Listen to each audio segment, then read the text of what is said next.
Je pourrais pas répondre à cette question-là.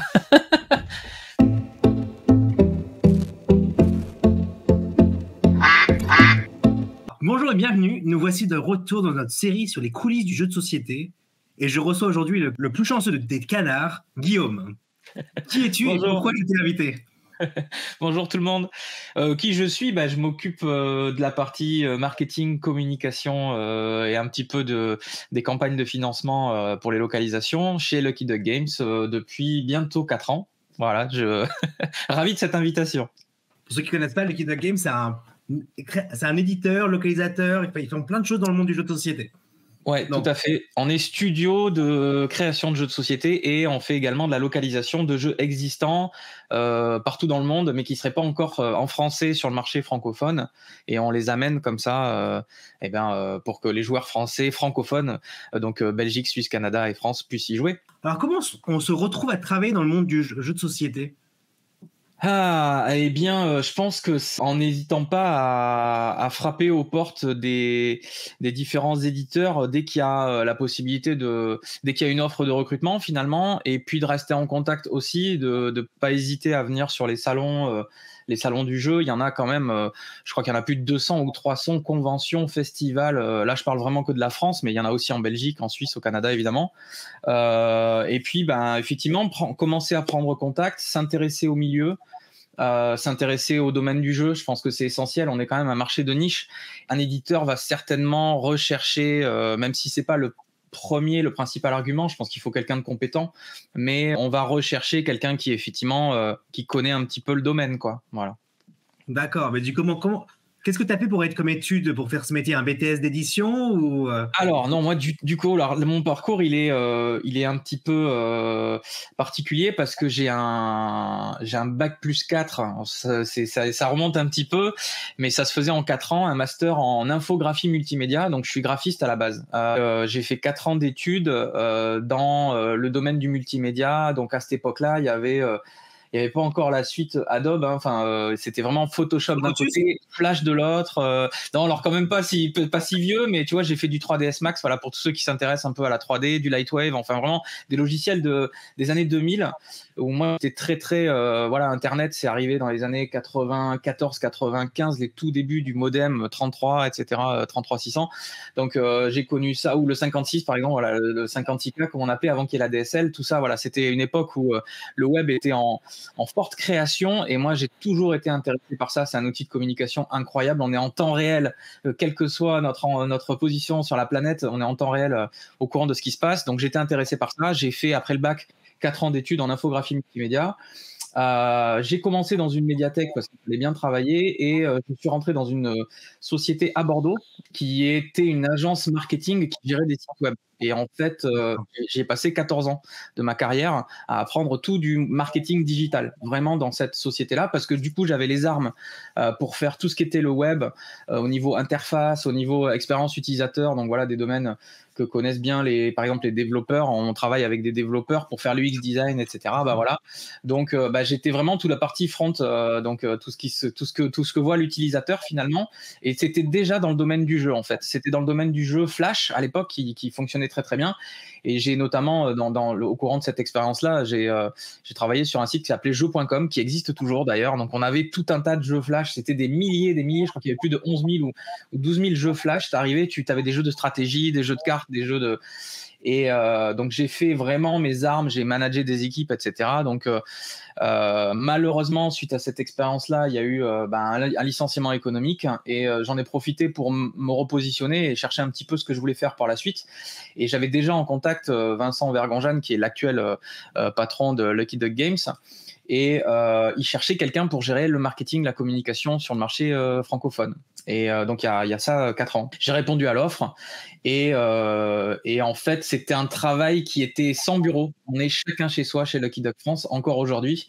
Et donc là on est 5 personnes. Il y a des gens à Toulouse, Davy qui s'occupe de la partie commerciale, il est dans les Charentes, Théo qui s'occupe de l'événementiel, il est à Vesoul, et tout ça fonctionne très bien, rattaché à la maison mère de Lucky Duck Games, qui est en Pologne, à Cracovie. Voilà. Et le studio est à Varsovie. Donc on a une équipe anglophone aux États-Unis. Enfin voilà, on est répartis un petit peu partout comme ça. Donc ça fonctionne bien. Et moi, c'était un environnement qui me plaisait parce que je voulais vraiment parler en anglais en plus. Je voulais vraiment travailler cet anglais-là, en plus de ce que j'avais en bagage digital. Infographie, c'est-à-dire j'étais totalement autonome sur Photoshop, j'étais totalement documenté sur tout le marketing digital, toute la partie web, les réseaux sociaux, enfin tout ça, les algorithmes de Facebook, Instagram, j'ai été totalement formé à tout ça, comment on fait des newsletters, envoyer des newsletters aux gens qui sont inscrits sur luckyduckgames.com, enfin tout ça, voilà. Donc tout ça, je savais le faire et ça a coché les cases et je suis rentré chez Lucky Duck. Voilà, en gros, pour le parcours. Parfait, super. Et du coup, Lucky Duck Games, pour situer un peu vos jeux, comment tu décrirais la gamme? Alors, on est quand même situé principalement sur le segment qu'on appelle initié ou familial plus. C'est-à-dire l'entrée de gamme du jeu de société moderne, c'est typiquement le jeu familial tel qu'on le connaît, et on va chercher une petite couche un tout petit peu supplémentaire de gameplay, souvent avec un assemblage de une ou deux, voire trois mécaniques, donc du placement d'ouvriers avec du deck building ou de la gestion de ressources avec des objectifs, ou etc. Voilà, donc on a pas mal de jeux autour de ça. Donc vraiment, initié, c'est notre segment principal. Et en fait, on s'autorise dans la recherche de jeux, on va regarder certains jeux justement qui sont un petit peu autour des bornes de ça. Donc typiquement, de temps en temps, un jeu plus familial ou un peu party game. On a 1 à 2 jeux d'ambiance chaque année, et on va avoir 2-3 jeux un peu plus experts aussi chaque année. Donc ils vont flirter avec les bornes de l'expert, qui vont aller chercher. Voilà, il y a des jeux très très complexes qu'on ferait pas par exemple, et qu'on va proposer typiquement, ou qu'on va renvoyer vers d'autres copains. Je pense à Super Meeple, etc., qui est dans la même galaxie que notre distributeur Neoludis. Mais on est plutôt effectivement sur 80-85%, je dirais, notre segment de cœur, avec tous les jeux qu'on a fait, voilà, qui ont toujours fonctionné autour de Chronicles of Crime, L'Île des Chats, Calico, les Kingdom Rush, enfin voilà, tous ces jeux-là qui sont sur le segment initié, qui nous portent bien aussi pour ça, voilà. Très bien. Et du coup, quelle est ta cible clientèle? D'après toi, combien il y a de joueurs réguliers ou gros joueurs en France?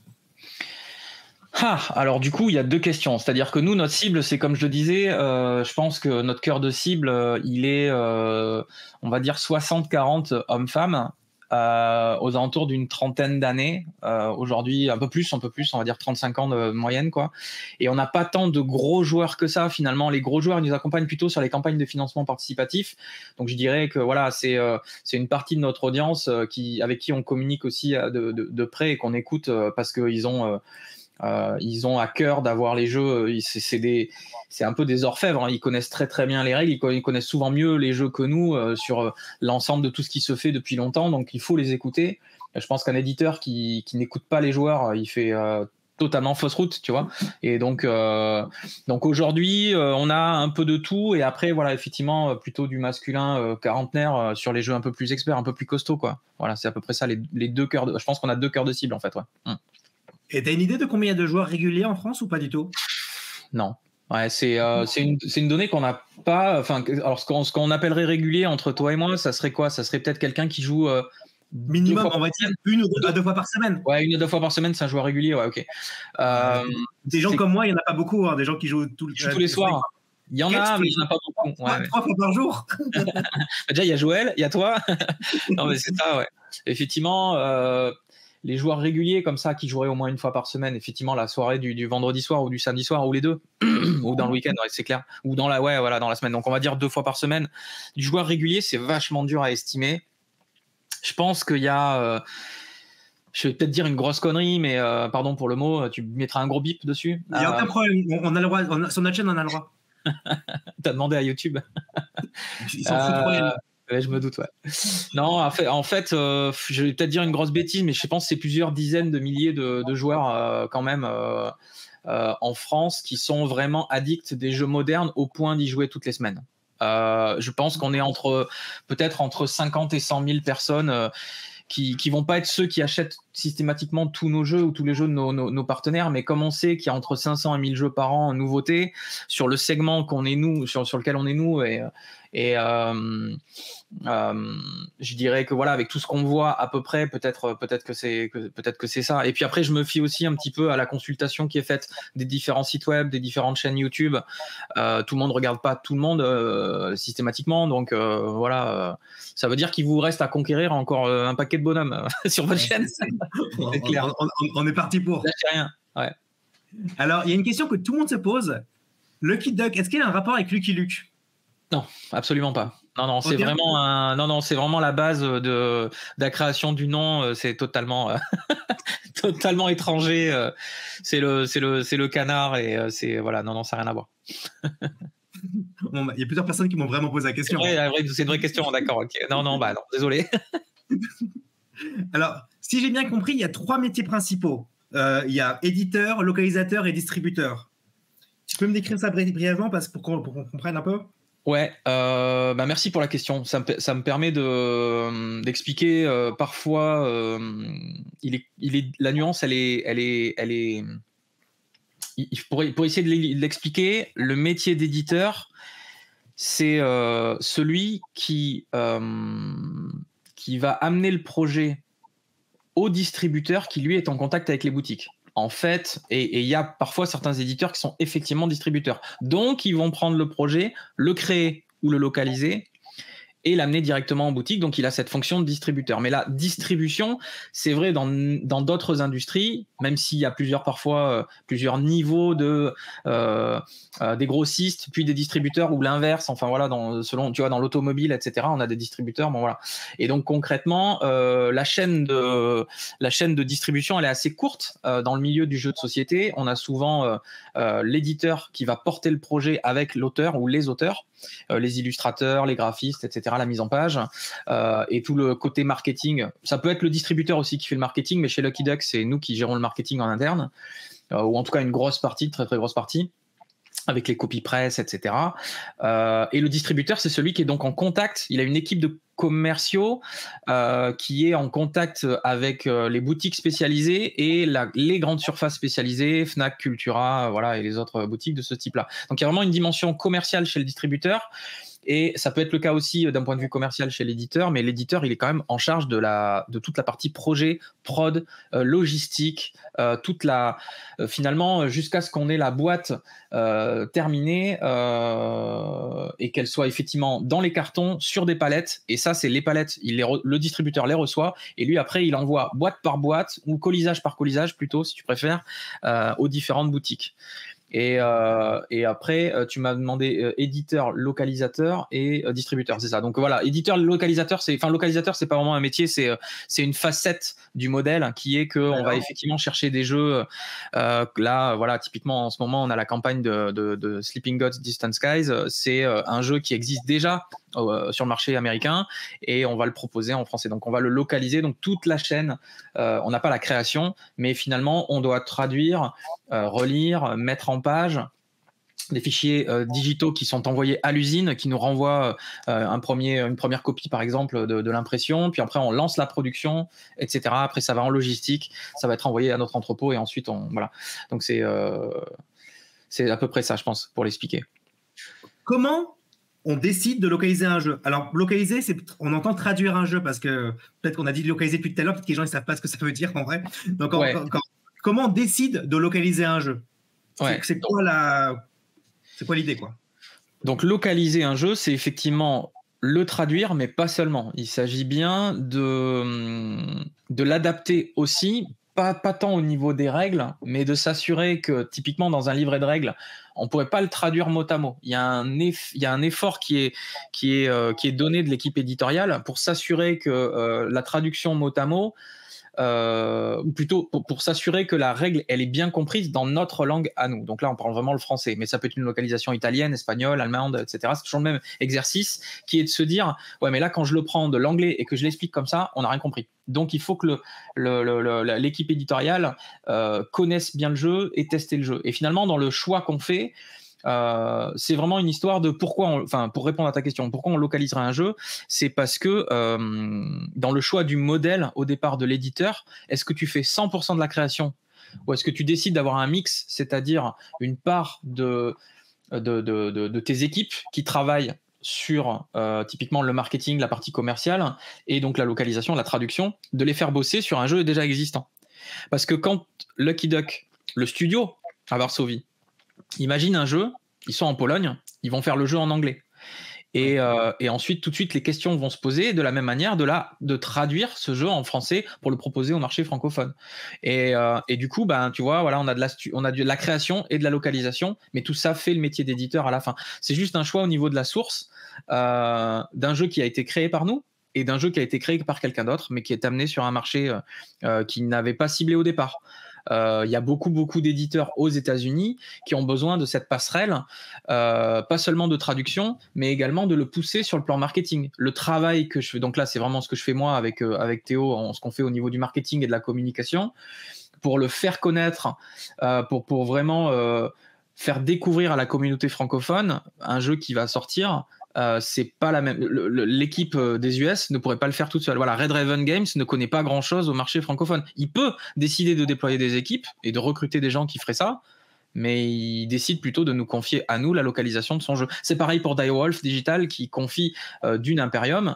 La version française de Dune Imperium, elle est confiée à Lucky Duck Games, et donc c'est pas seulement la traduction. Il s'agit de l'amener en distribution, de le pousser, de le faire connaître, de faire des émissions avec vous, avec d'autres, etc. La presse spécialisée, la presse mainstream, dans les magazines, etc. Voilà, dans le Canard PC, j'en sais rien. Enfin voilà, je vais pas tous les citer. Mais effectivement, tout ce métier-là aussi, tout l'accompagnement commercial et marketing, ça fait partie. C'est pour ça qu'on parle de localisation. Ça donne un terme un peu plus global à la démarche d'amener un jeu sur un nouveau marché. D'accord. Voilà comment ça se passe dans les coulisses. Ouais, mais c'est ça le sujet de la vidéo. Hein. Exactement. Et du coup, admettons un jeu vous plaît. Ouais. Comment ça se négocie? Tu peux donner un exemple où ça n'a pas abouti et pourquoi, ou ça a abouti et pourquoi, enfin, comprendre la négociation, parce que je pense que ce soit Level 99 ou notre société, ils viennent avec des demandes, enfin, je sais pas comment ça marche. Ouais, c'est ça. Alors nous, en plus, on a la grande chance d'avoir un service qu'on appelle une agence en interne, qui est une agence de mise en relation entre des éditeurs, principalement sur le marché américain et un peu en Asie, des éditeurs qui ont déjà fait un jeu et qui n'est pas encore sur le marché francophone. Et cette équipe, donc le GPN, c'est le Global Publishing Network, qui permet en fait, donc c'est vraiment une entité interne à Lucky Duck Games, qui nous pousse directement, voilà, on a signé avec tel partenaire pour présenter ces jeux sur tous ces marchés-là, Italie, Allemagne, marché francophone, etc. Et nous, on a juste, et à la Pologne, par exemple, tu vois.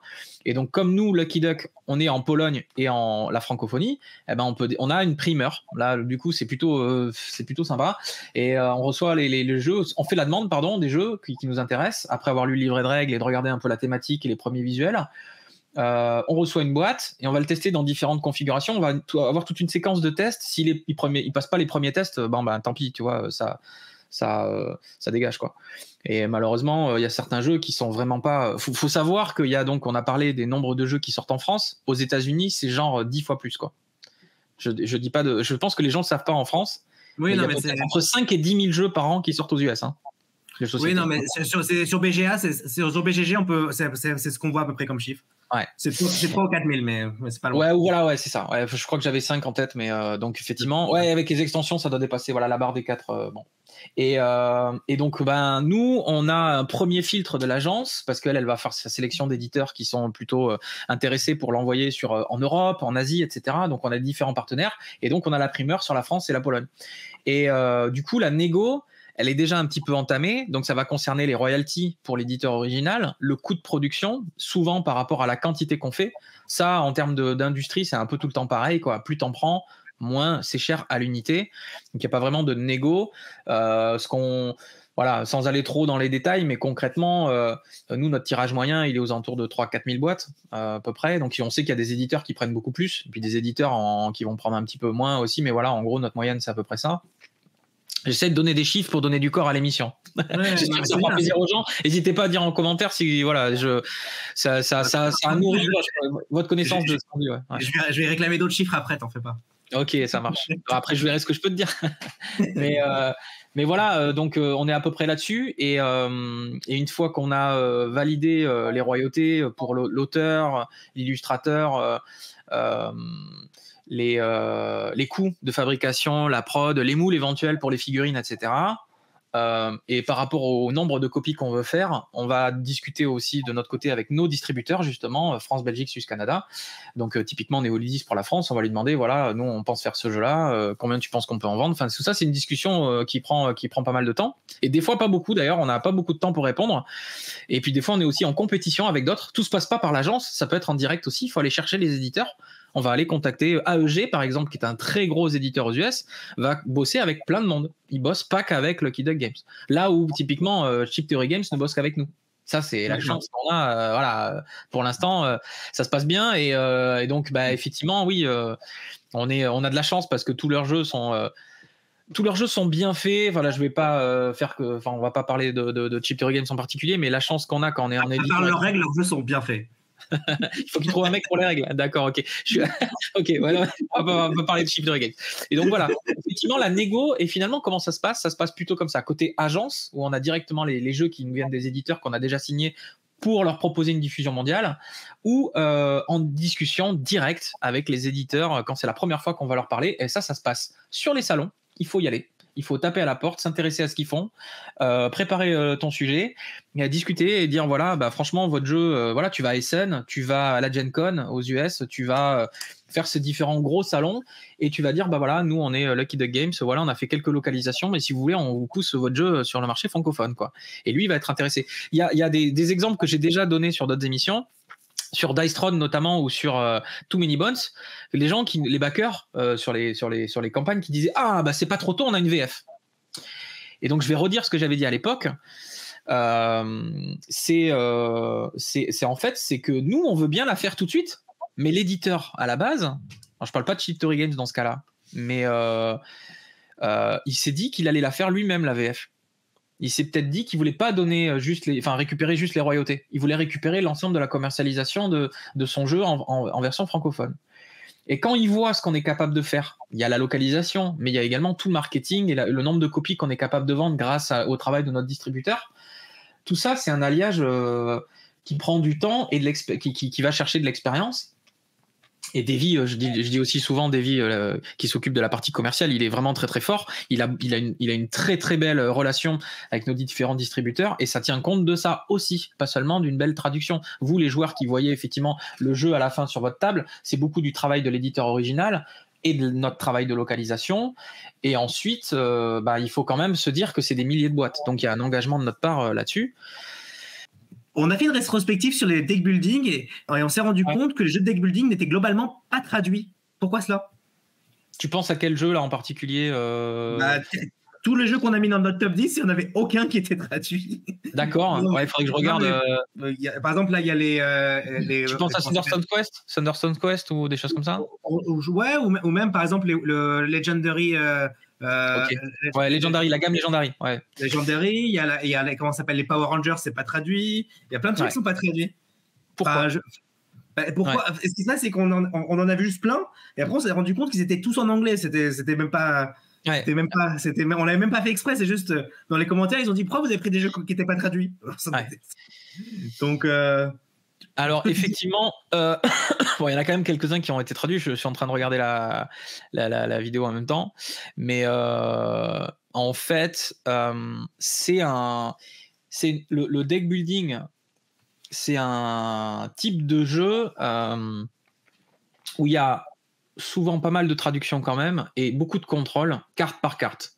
On est attendu au tournant sur ce genre de jeu en tant qu'éditeur. On peut pas se permettre de foirer la moindre des cartes sur un jeu comme ça parce que c'est un public qui est très demandeur et qui est prêt à payer cher pour ça. Donc c'est vrai pour tous les jeux dans l'absolu, mais encore plus vrai sur des jeux où il y a on a la possibilité de faire des fixes et c'est quelque chose qu'on fait chez Lucky Duck. On va proposer des updates, des packs de mise à jour qu'on appelle. Si jamais on avait quelques cartes foirées, c'est déjà arrivé par le passé et il faut qu'on continue de le faire, on continuera de le faire. Mais c'est vrai que je pense à Legendary, là c'est plutôt un combat sur auprès de l'éditeur. Voilà, pour rebondir sur la question d'avant, on tape à la porte pour faire du Legendary et l'éditeur, il est pas prêt à le laisser passer. Enfin, il est pas prêt à laisser partir son bébé pour une VF pour l'instant. Il y a des problèmes de licence aussi qui peuvent se poser, c'est-à-dire que eux, ils n'ont pas le droit quand ils ont négocié Legendary, Marvel, Alien, etc. Ils ont peut-être pas négocié les droits sur les pays que nous, on va leur proposer de faire, et donc ça s'arrête là. Hop, voilà. Donc les joueurs, ils ont très très envie, même nous, on aurait très très envie pour essayer d'obtenir ce genre de gamme, quoi. Voilà, Thunderstone's Quest, il y a des choses à faire. Enfin, on regarde. En plus, chez Lucky Duck, on regarde vraiment tout parce qu'on est plutôt joueur, vraiment. Et ça part de là. C'est-à-dire, est-ce que l'éditeur, il est enclin à nous proposer le produit? Est-ce qu'il peut le faire? Est-ce qu'il veut bien le faire? Et à quel tarif il veut le faire? Et une fois que tu as passé toutes ces questions-là, waouh, ça y est, c'est bon, on peut le faire et on est parti. Nous, on n'a pas peur de faire ce genre de jeu où il y avoir 300, 400, 500 cartes parce qu'on l'a déjà fait. Mais je peux comprendre que certains éditeurs qui auraient eu de très bonnes relations avec ce type d'éditeurs-là, donc je parle d'outre-Atlantique pour la localisation, se soient heurtés à non, on va le faire nous, quoi. Comme ça a été le cas pour nous sur certains jeux où ils nous ont dit non, on fera la version française nous-mêmes, quoi. Ok, bon, à bientôt, quoi. Et les joueurs attendent. Oui, non, mais c'est ça, c'est parce qu'après, s'ils le sortent 5 ans trop tard, il y a déjà eu 50 autres jeux qui sont sortis entre-temps dans la même gamme. Et alors, c'est pas vraiment un problème quand je vois le succès de Too Many Bones et de Dice Run en France. On les a sortis 3-4 ans après, même peut-être plus. Je crois que c'était 2017 et Too Many Bones, on y joue depuis 2022, donc tu vois, 5 ans. Et en fait, les gens, ils étaient trop contents d'avoir Too Many Bones en français parce que le niveau d'anglais pour qu'il faut sur des jeux comme ça, ok, on a dérivé du deck building, mais c'est pour répondre à un peu cette idée-là. Ouais, on débat un peu autour de ça, c'est intéressant et les joueurs, les gens nous diront dans les commentaires c'est ce qu'ils veulent voir comme type de sujet pour vos prochaines émissions. Mais moi, je suis convaincu qu'il faut qu'on continue en tant qu'éditeur d'aller chercher des jeux complètement fous et il y en a plein que vous savez pas qui vont arriver, mais voilà, c'est pas pour teaser parce que je pourrais rien dire maintenant, mais on se bat vraiment sur des jeux qui nous font kiffer, donc les VO, les versions en anglais souvent, et on se dit on veut vraiment le faire, et c'est pas juste on veut vraiment le faire, c'est l'éditeur qui doit dire ok, je vous laisse les droits, allez-y. Avec une tape dans le dos, et puis là maintenant il y a toute la pression de. Souvent ça va être une campagne d'ailleurs, parce qu'en fait, comme j'ai expliqué, en plus sur des productions assez élevées comme ça, et on sait pas très bien qui va nous accompagner, quelle partie de la communauté, on a parlé des joueurs experts, va nous accompagner sur ce genre de jeu un peu costaud. On va souvent s'adosser à une campagne, on va leur demander de nous aider à financer le jeu à environ 12 mois à l'avance à peu près, là, comme on fait pour Distant Skies, comme on a fait pour Sleeping Gods, Too Many Bones et d'autres qui vont arriver, quoi. Ouais. C'est des jeux assez costauds on a besoin du soutien de la communauté, on n'est pas autonome sur ce genre de produit, quoi. Ouais, je comprends. Pourquoi quand je vais chez Jouer Club, il n'y a aucun jeu moderne? Aucun. Dice Throne aurait totalement sa place dans ce magasin. Tout à fait. Ouais. Et je comprends pas, moi. Super question. Ouais, franchement, alors merci.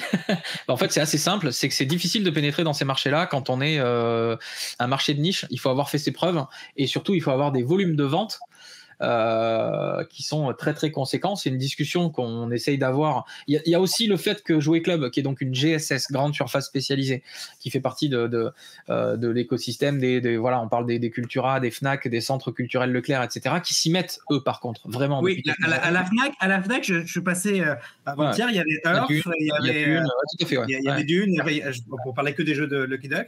Mais non, on peut parler des autres, hein, tout à fait. C'est ça. Les jeux modernes sont arrivés depuis quelques années, ils ont franchi le pas, et je pense qu'ils sont juste en retard. En fait, pour répondre à ta question sur Jouer Club, il va y avoir des jeux modernes sous peu. Ils auraient tort de pas s'y mettre parce que le secteur est relativement en croissance quand même et intéresse les gens de plus en plus par le biais de YouTube et d'industries connexes, notamment les joueurs de jeux vidéo se mettent aux jeux de société, ça semble évident.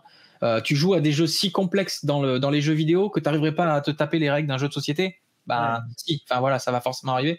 Donc et l'inverse est vrai aussi. Enfin, je veux dire, bon, mais concrètement, voilà, les joueurs de jeux de rôle s'intéressent aux jeux de société, même si la communauté est un peu plus petite. Donc voilà, c'est tout ça, ça va s'interpénétrer. On est dans le milieu du divertissement, ça parle de plus en plus de jeux de société modernes, j'en suis convaincu. Donc Jouer Club n'est qu'un épisode du retard qu'ils ont à rattraper dans 10 ans.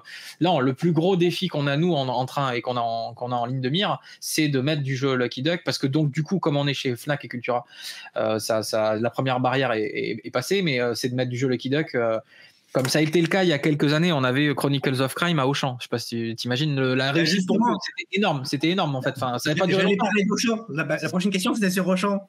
Ouais. Typiquement, pourquoi Bestioles en guerre n'est pas chez Auchan? Ouais. Tu vois, c'est typique le jeu Auchan, tu vois. Enfin, alors, oui et non, parce qu'il est quand même costaud. Tu vois ce que je veux dire? C'est pas la prise en main. C'est un petit jeu de cartes, il n'y a pas beaucoup de pages de règles. Enfin, ça se lit, tout à fait. Alors, tu vois, parce que tu présentes les jeux, je vais faire pareil. Hop, voilà, je suis là. Nous, on est allé faire ce truc-là, il y a 2 ans. Ouais, c'est ça. Et mais non, parce que c'est pas du tout dans votre cœur de cible. Là, on est vraiment sur un jeu de mamie. Tu vois, j'appelle ça les jeux de mamie. Ça fera beaucoup rire votre audience. Papillon Céleste, qui est un jeu d'un auteur australien, Joel Lewis, qui a fait un jeu basé sur du pyramide solitaire et donc à 2 joueurs où tu sélectionnes comme ça des papillons, des cartes de papillons. Donc c'est vraiment un jeu de cartes qui joue en 5 minutes, mais très addictif, que tu vas jouer comme ça. Le jeu, il est à 12 balles. On en a fait 10 000 et on a eu du mal à le vendre sur le hobby. Et en fait, on était convaincus qu'il y avait des choses à faire en grande surface spécialisée et à plus forte raison en grande surface alimentaire. Donc Auchan, Leclerc, etc. Sur un jeu comme ça que tu as en magasin, c'est vraiment le genre de cadeau que tu peux faire parce que la boîte est mainstream, entre guillemets, quoi. Donc là, bon, l'audience qui regarde votre émission c'est ce genre de choses, mais pour qu'ils comprennent bien pourquoi la pénétration se fait pas aussi facilement, c'est qu'en fait, il faut des volumes. Quand tu vas à la table de Auchan, déjà tu passes par des centrales d'achat et c'est les volumes qui te demandent pour pouvoir être disponible sur l'ensemble des étagères de tout tes Auchan. C'est colossal. C'est quoi l'ordre d'idée pour qu'on comprenne? C'est des dizaines de milliers de boîtes. Ouais, et là, je te dis, on en a fait 10 000 juste pour le hobby, tu vois. Le hobby, c'est donc les 800 boutiques dont on parle, 800 à 1200 boutiques en France qui vont prendre des jeux de Lucky Duck Games. C'est monumental, en fait. Pour rentrer dans des marchés comme ça, il te faut une longueur et une trésor, du coup, parce qu'il faut que tu puisses payer toutes ces boîtes à l'avance et une prise de risque qui est pas à la portée du. Il y a des éditeurs qui y arrivent, hein, Asmodée, peut-être Yellow, etc. J'ai pas vu des jeux Yellow sur Auchan et Leclerc et tout ça. Peut-être que là, les gens, ils y répondront. Je sais qu'Olivier, de temps en temps, il est sur les réseaux sociaux, mais typiquement, voilà, il faut. C'est un chemin qui va prendre un peu de temps d'amener du jeu de société moderne sur les étagères de 10 000 dans ton caddie, c'est ça qu'il s'agit de faire en fait, c'est de prendre un Dune et de le mettre dans ton caddie parce que t'aimes Dune, quoi. Waouh, là. Oui, mais ce qui se passe, c'est typiquement, regarde, si tu vas aux États-Unis, tu vas à Target. Ouais, tout à fait. Target, c'est l'équivalent de Leclerc Monoprix aux États-Unis. Ouais, tout à fait. Voilà, c'est ça. On trouve à Target Dune Imperium et TI4. Flamecraft et tout ça, ouais, tout à fait. Et Chronicles of Crime et tout. Donc oui, parce que ça, donc pour la division. Pourquoi on y arrive aux États-Unis et c'est pas forcément un peu plus intelligent que nous? Non, bien sûr que non. C'est vraiment une notion d'intérêt et de comment dire, de choix de divertissement de la France en matière de budget. En fait, aujourd'hui, la France, elle est plutôt jouée. Et une fois que t'es sorti des jouets, tu vas dans les jeux vidéo. En termes d'entertainment, le budget, c'est plutôt du Netflix, du jeu vidéo, principalement, tu vois. Et ça va pas être le jeu de société tout de suite. Ça va venir après. C'est pas qu'on est moins intelligent, mais je pense que c'est moins ancré dans les mœurs que de s'installer pour lire un livret de règles. C'est pas resté, c'est pas devenu aussi. Et je parle vraiment de la maison de Madame Michu, quoi. Tu sors de la rue, tu prends la première maison et tu rentres et tu leur demandes la dernière fois qu'ils ont lu un livret de règles. Dans 80% des cas, c'est des jeux que tu connais et qui sont donc chez Auchan. Les Cluedo, les La Bonne Paye, le Monopoly, ils connaissent. Ils les ont pas lu les règles. Hein. Et encore, ils les ont pas lu. Ouais. Là aussi, dans la plupart des cas, ils vont se planter. Et parce que c'est trop chiant de lire les règles. C'est d'ailleurs pour ça qu'on avait fait Chronicles of Crime. Là, c'est le petit moment promo. Et Chronicles of Crime, t'as pas besoin de lire les règles grâce à l'application. Et donc, typiquement, ce genre d'appli hybride qui permet de faire un pont entre le jeu vidéo et le jeu de société, où la personne, tu lui dis, il n'y a pas besoin de lire les règles, tu vas faire une super soirée sur un jeu de société. Ah, putain, c'est ça les jeux de société modernes. Et là, on accroche des gens. Et là, après, ils rentrent dans les jeux que nous, on fait de toute façon. Tous les autres jeux, Dice Throne, etc., Flamecraft, Dune Imperium, voilà. Ils rentrent dans les jeux de société modernes. L'idée, c'est de créer des ponts avec ce genre de jeu où t'as pas besoin de lire les règles, pour des audiences qui n'y sont pas au départ, qui vont se dire ah vas-y on fait un jeu de société, ok ils sortent le Monopoly, déception. Et là aussi tous les gens qui regardent ta chaîne ils sont effectivement dans ce cas-là à se dire comment on fait pour vulgariser, pour amener des gens à la table qui n'y connaissent pas grand-chose en jeu de société moderne, eh ben, il faut continuer de nous faire ce qu'on fait et de vous de faire ce que vous faites, les joueurs, c'est-à-dire de créer des associations, de créer des événements, de créer encore plus de festivals, même des petits festivals de quartier ou des petits festivals. Nous, on essaye d'y répondre. Cette année, on a une vraie politique de développement, surtout sur tous les petits festivals locaux où on envoie des boîtes. On a vraiment c'est évalué en fonction du nombre de personnes que vous êtes capable d'attirer. Hein. Si vous êtes 17 en famille, ça marchera pas. Mais si vous arrivez à faire sur du local un petit événement sur un week-end qui fait venir pas mal de monde dans une salle des fêtes, on y répondra présent. Et je pense que les éditeurs, ils auraient raison de continuer de suivre le mouvement, parce que c'est comme ça qu'on gagnera le métier de la vulgarisation, en faisant connaître des jeux, en disant, il y a un animateur qui va t'expliquer les règles, tu te taperas pas les règles à lire, il va t'expliquer directement comment tu joues. Et ça, je sais que ça fonctionne, et que c'est le chemin qu'on doit prendre. Et parce qu'en plus, notre politique chez Lucky Duck, parce qu'on a parlé du prix tout à l'heure, tout est connecté, tu vas voir, on a parlé du prix. Notre volonté, c'est pas d'augmenter les prix, c'est d'augmenter le nombre de joueurs. Pour que tout progresse, en fait, tu vois. Et donc, logiquement, avec de l'hybride, des jeux accessibles, et ensuite, après, eux, ils vont aller naturellement vers d'autres jeux un peu plus costauds. Voilà, enfin, chacun fait ce qu'il veut, mais et surtout que les joueurs continuent d'amener d'autres joueurs à leur table et créer des événements autour de chez eux et créer des associations de jeux, etc. et que ça continue de jouer. On le voit bien, hein, de toute façon, hein, depuis le Covid. Il y a un vrai engouement autour de ça. Et moi, ça me fait pas peur, le fait que les gens aiment pas lire les règles. Ils vont y arriver parce qu'en fait, c'est divertissant. Tous les bienfaits du jeu de société, et on va pas non plus toutes les citer ici, mais c'est tellement... quand t'es une famille avec des enfants et que tu trouves qu'ils font trop de tablettes, tu vas dire, mais moi, je veux pas qu'ils fassent du temps sur Kids Chronicle ou Chronicles of Crime. Et moi, je leur réponds, mais justement, en fait, si tu veux qu'ils fassent du jeu de société, moi, je suis éditeur de jeux de société. Donc, j'ai créé Kids Chronicle et Chronicles of Crime pour que vous fassiez du jeu de société, évidemment. Le but, c'est que si elle a la tablette à la table, c'est qu'elle va vous guider, elle va vous éviter de lire les règles, et ensuite, vous faites du jeu de société et vous vous mettrez à Calico, Flamecraft, etc., qui est du pur jeu de société. Et là, merci, c'est mission accomplie. Donc, tout est lié. Et il faut aller chercher plus de joueurs. Donc voilà, on est un peu dérivé de la question, mais je trouve que le débat est super intéressant. Les joueurs sont liés aux éditeurs et aux boutiques, tout ce monde-là, et doit s'écouter et doit réagir. Et donc, pour finir sur la GSA et donc les grandes surfaces spécialisées et la grande surface alimentaire, je pense qu'on y viendra. C'est un parcours qui va se faire à vue de nez comme ça, sous une dizaine d'années, il y aura de plus en plus de jeux modernes. On a juste 20 ans de retard avec les US, mais comme dans plein de domaines, on regarde beaucoup ce qui se passe aux US, qu'est-ce qu'ils font, ok, on va faire pareil, quoi. Et du coup, il faut du temps à toutes ces équipes. Je sais que les centres culturels Leclerc, par exemple, ils sont indépendants dans le choix qu'ils font des jeux de société. D'accord. Donc, quand tu es en train de te balader à Leclerc et que tu finis, t'as rempli ton caddie, et puis tu passes au dernier moment sur le centre culturel Leclerc, et que là, boum, on te montre Dune Imperium, tu vas peut-être pas y aller tout de suite. Par contre, tu auras tous les jeux des copains, les cocktail games, etc. Et ça, c'est naturellement, c'est bienvenu en fait, parce qu'il y a une richesse visuelle. Tu dis waouh, mais attends, mais il y a plus la bonne paye et Cluedo, ils sont où là? Mais c'est quoi tout ça? C'est dingue, c'est fou. Je vois pas quelqu'un qui serait pas, sauf si c'est vraiment pas le jeu, son délire. Mais s'il a des gamins, mais il va réfléchir, il va dire ah tiens, j'ai vu Dune il y a 2 semaines, tiens, ça doit être sympa. Par exemple, mais je pense, voilà, ouais, c'est ça. Ouais. Ça va avec, hein. Voilà, c'est ça. Il y a Timothée Chalamet dans la boîte, hein. Ouais, c'est sûr. Mais il n'est pas sur la boîte. Mais voilà, tu vois, ça va parler de Dune. Et même s'il ne regarde pas Dune, je veux dire, il y a tellement d'univers et de jeux de société où les éditeurs se battent pour avoir les licences de Marvel, Harry Potter, que sais-je, enfin, tu vois. Et donc là, le gamin, il va essayer un nouveau jeu de société, hein, donc un jeu de société moderne avec des nouvelles règles, et il va mettre le doigt dedans et il va rentrer dans un univers qui va amener de l'intellectuel, de la mémoire, de la programmation, de la sagacité. C'est tellement nourrissant. Ouais, c'est tellement nourrissant, et du sociable, c'est-à-dire qu'en fait, tu vas aller voir tes potes et vous êtes 2, 3, 4 à la table. Bon, on va laisser les solistes de côté. Moi, je suis soliste aussi, donc je vais pas dénigrer, mais tu vois ce que je veux dire. Il va forcément jouer en famille ou avec des potes. Tu te forces à aller voir les gens. Moi, c'est une raison de pas jouer. C'est vrai, parce que sinon, je reste dans ma chambre.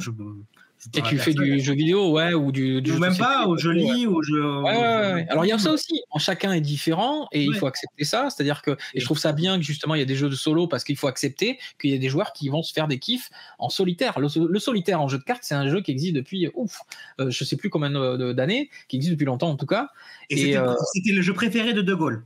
Il est mort en solitaire. Donc ça fait au moins une 50aine d'années que ça existe. Voilà, non, mais je veux dire, il faut pas dénigrer le plaisir de chacun, il faut l'accompagner. Et après, de se dire que justement, les jeux qui arrivent sur la table peuvent faire venir des nouveaux joueurs, et plus on sera nombreux, moins on aura besoin, en tout cas côté éditeur, de faire monter les prix, ça c'est plutôt une bonne nouvelle, mais surtout, je pense que c'est nourrissant sur la culture, c'est vraiment que des bienfaits positifs sur l'être humain, quoi, d'une certaine manière, quoi. D'accord. Alors, on change de sujet. Allez. Je joue souvent avec Romain Bray, qui me parle sans arrêt de la renaissance du jeu de pli. Est-ce que vous allez vous y mettre? J'ai cru entendre que vous avez hésité sur Nokosu Dice. On n'a pas hésité, parce que c'est très cool. Il faut voir l'éditeur s'il n'est pas déjà chez quelqu'un.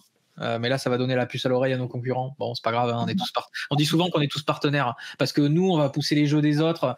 On a des jeux de Gigamic en Pologne, par exemple, tu vois. C'est pour ça qu'on dit qu'on est Lucky Duck, on est tout le temps partenaire d'autres éditeurs en France. Il n'y a pas de souci.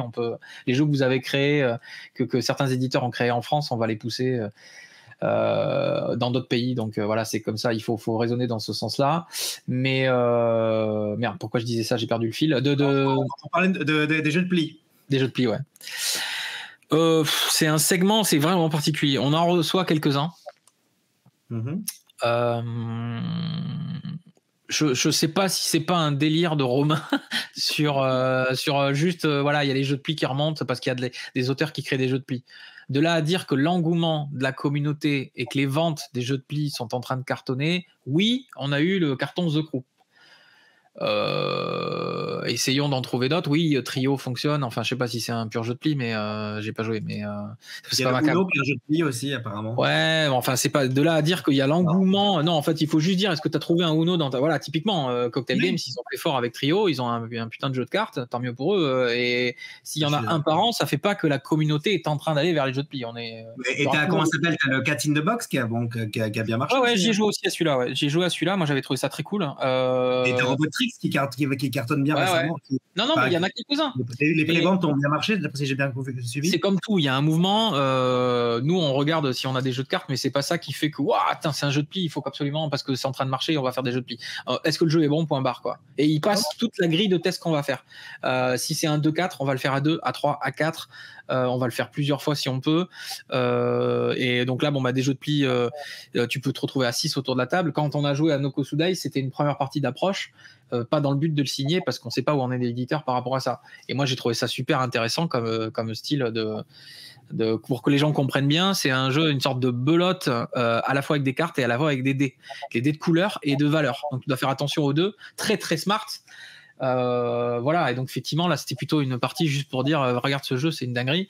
Mais de là à dire on va le faire, je sais pas trop. Et de là à dire on va s'exciter sur les jeux de pli, non plus. C'est pas trop une stratégie. Le line-up, il est quand même pas construit autour de le deck building ça marche, faut en faire plein. Faut, à mon sens, et ça c'est peut-être un conseil d'éditeur, j'ai que 4 ans d'expérience, quoi.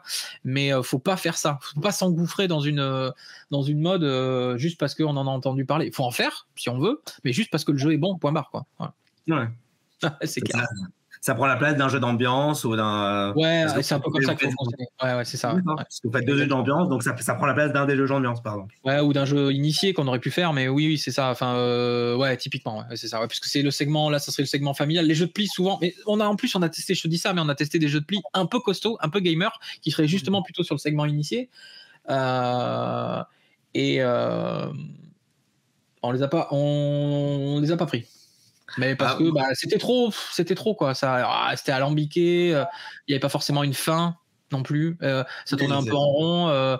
On dit souvent qu'il y a des jeux. Je vois désolé, je vais faire une ellipse là, mais je vois souvent des gens qui nous disent oh là là, on fait un peu tout le temps la même chose. Et c'est vrai que les jeux qui te proposent différents plans de jeu, c'est-à-dire cette partie-là, la partie A, tu auras joué de telle façon pour faire les points de victoire, mettons. Et la partie B, tu auras joué complètement différent. Exemple, Eclipse, où tu joues pas, tu vois, tu as la symétrie, tu peux jouer, mais tu peux aussi jouer sur la façon de faire. J'ai fait full explo, ou j'ai fait full conquête, ou j'ai fait full, tu vois, ou full dégâts. Dans les deck building, c'est pareil. Tu peux aussi faire où tu prends, c'est bon, voilà. Donc, du coup, les plans de jeu, voilà. Et donc là, il y a certains jeux de pli. C'est obligé que tu fasses un peu tout le temps pareil. C'est quand même pour gagner, il n'y a qu'une seule façon de gagner. Il faut être le meilleur à avoir réussi à piocher les bonnes cartes au bon moment.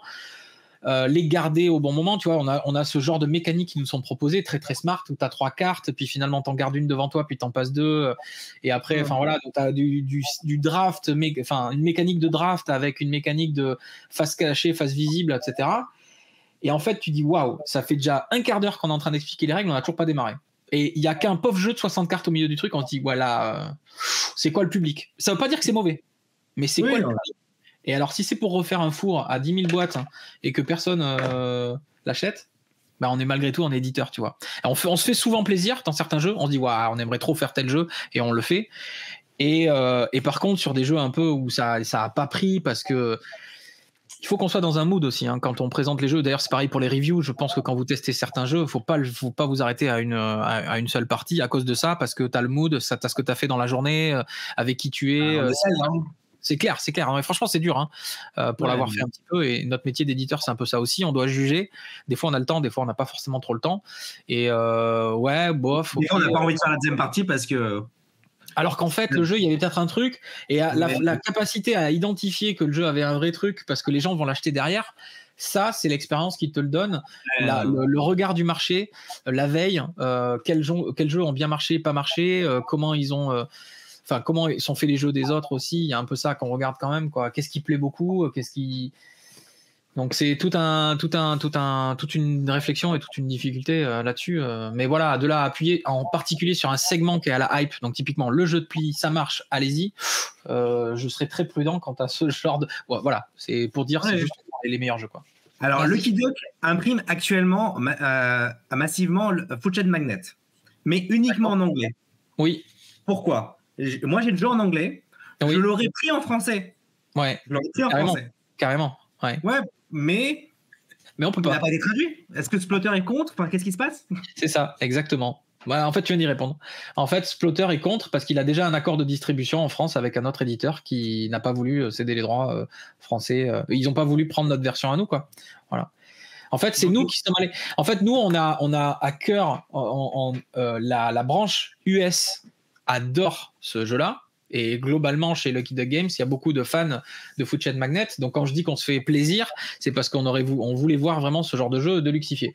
Sauf qu'en fait, on se heurte à la réponse à ce moment-là de Splotter qui dit ouais, mais le problème, c'est qu'on a déjà des accords qui vont jusqu'à je sais pas quelle année, quoi, sur la partie francophone. Donc, si vous le faites, vous ne pourrez pas le faire pour les marchés français. Il faudra bien expliquer ça. Donc ça n'a pas été assez expliqué, mais là je suis là pour vous le dire, à la rigueur c'est très bien que tu me donnes la parole pour ça. On est les premiers frustrés, parce que moi j'aurais bien joué à FCM en français aussi, tu vois. Surtout qu'il est trop beau, enfin il va être trop beau, et tant pis, voilà, on y jouera en anglais, parce que c'est... Peut-être qu'un jour, une fois que le contrat de distribution il est fini avec je leur souhaite pas, c'est pas ça qu'on veut, encore une fois on est partenaires. Il y a des gens qui ont signé un contrat, qui ont peut-être potentiellement payé de l'argent. Il y a une distribution de la version anglophone en France par un distributeur. Voilà. Splotter a déjà des accords de distribution en France avec quelqu'un d'autre. Voilà. Ouais, mais du coup, ils le font pas. Enfin, mais c'est ça. Je comprends pas le concept. Tout à fait. Non, c'est ça. Enfin, ça a été. Je suppose que ça a été suggéré dans de plus hautes sphères chez nous, mais en tout cas, la personne qui gère la partie commerciale sur ça. Mais malheureusement pour les joueurs, effectivement les joueurs francophones ont été déçus, mais on est les premiers déçus, il faut le savoir, quoi. C'est souvent, c'est quoi, franchement, c'est souvent une histoire de contrat et de droit, parce que nous on est vraiment joueurs, on le dit tout le temps. on joue très souvent à nos jeux et pas qu'aux nôtres, enfin, et aux jeux qu'on va peut-être faire, enfin voilà. Et on est dégoûté, quoi. Enfin, on aimerait vraiment les VF de tout dans l'absolu, tu vois. On les voit passer, on a le même ressenti. On back des campagnes KS, on a plusieurs projets en attente. Enfin, on est vraiment comme les joueurs qui sont certainement sur la chaîne des The Incredibles, mais on est les premiers frustrés, quoi. Franchement, je comprends tout à fait cette vision-là. Et quand on te dit que c'est non, qu'est-ce que tu veux faire en fait? C'est pas, tu vas pas prendre tes petits doigts et faire une VF alors que t'as pas l'autorisation, ça marche pas. Donc Splotter nous a dit.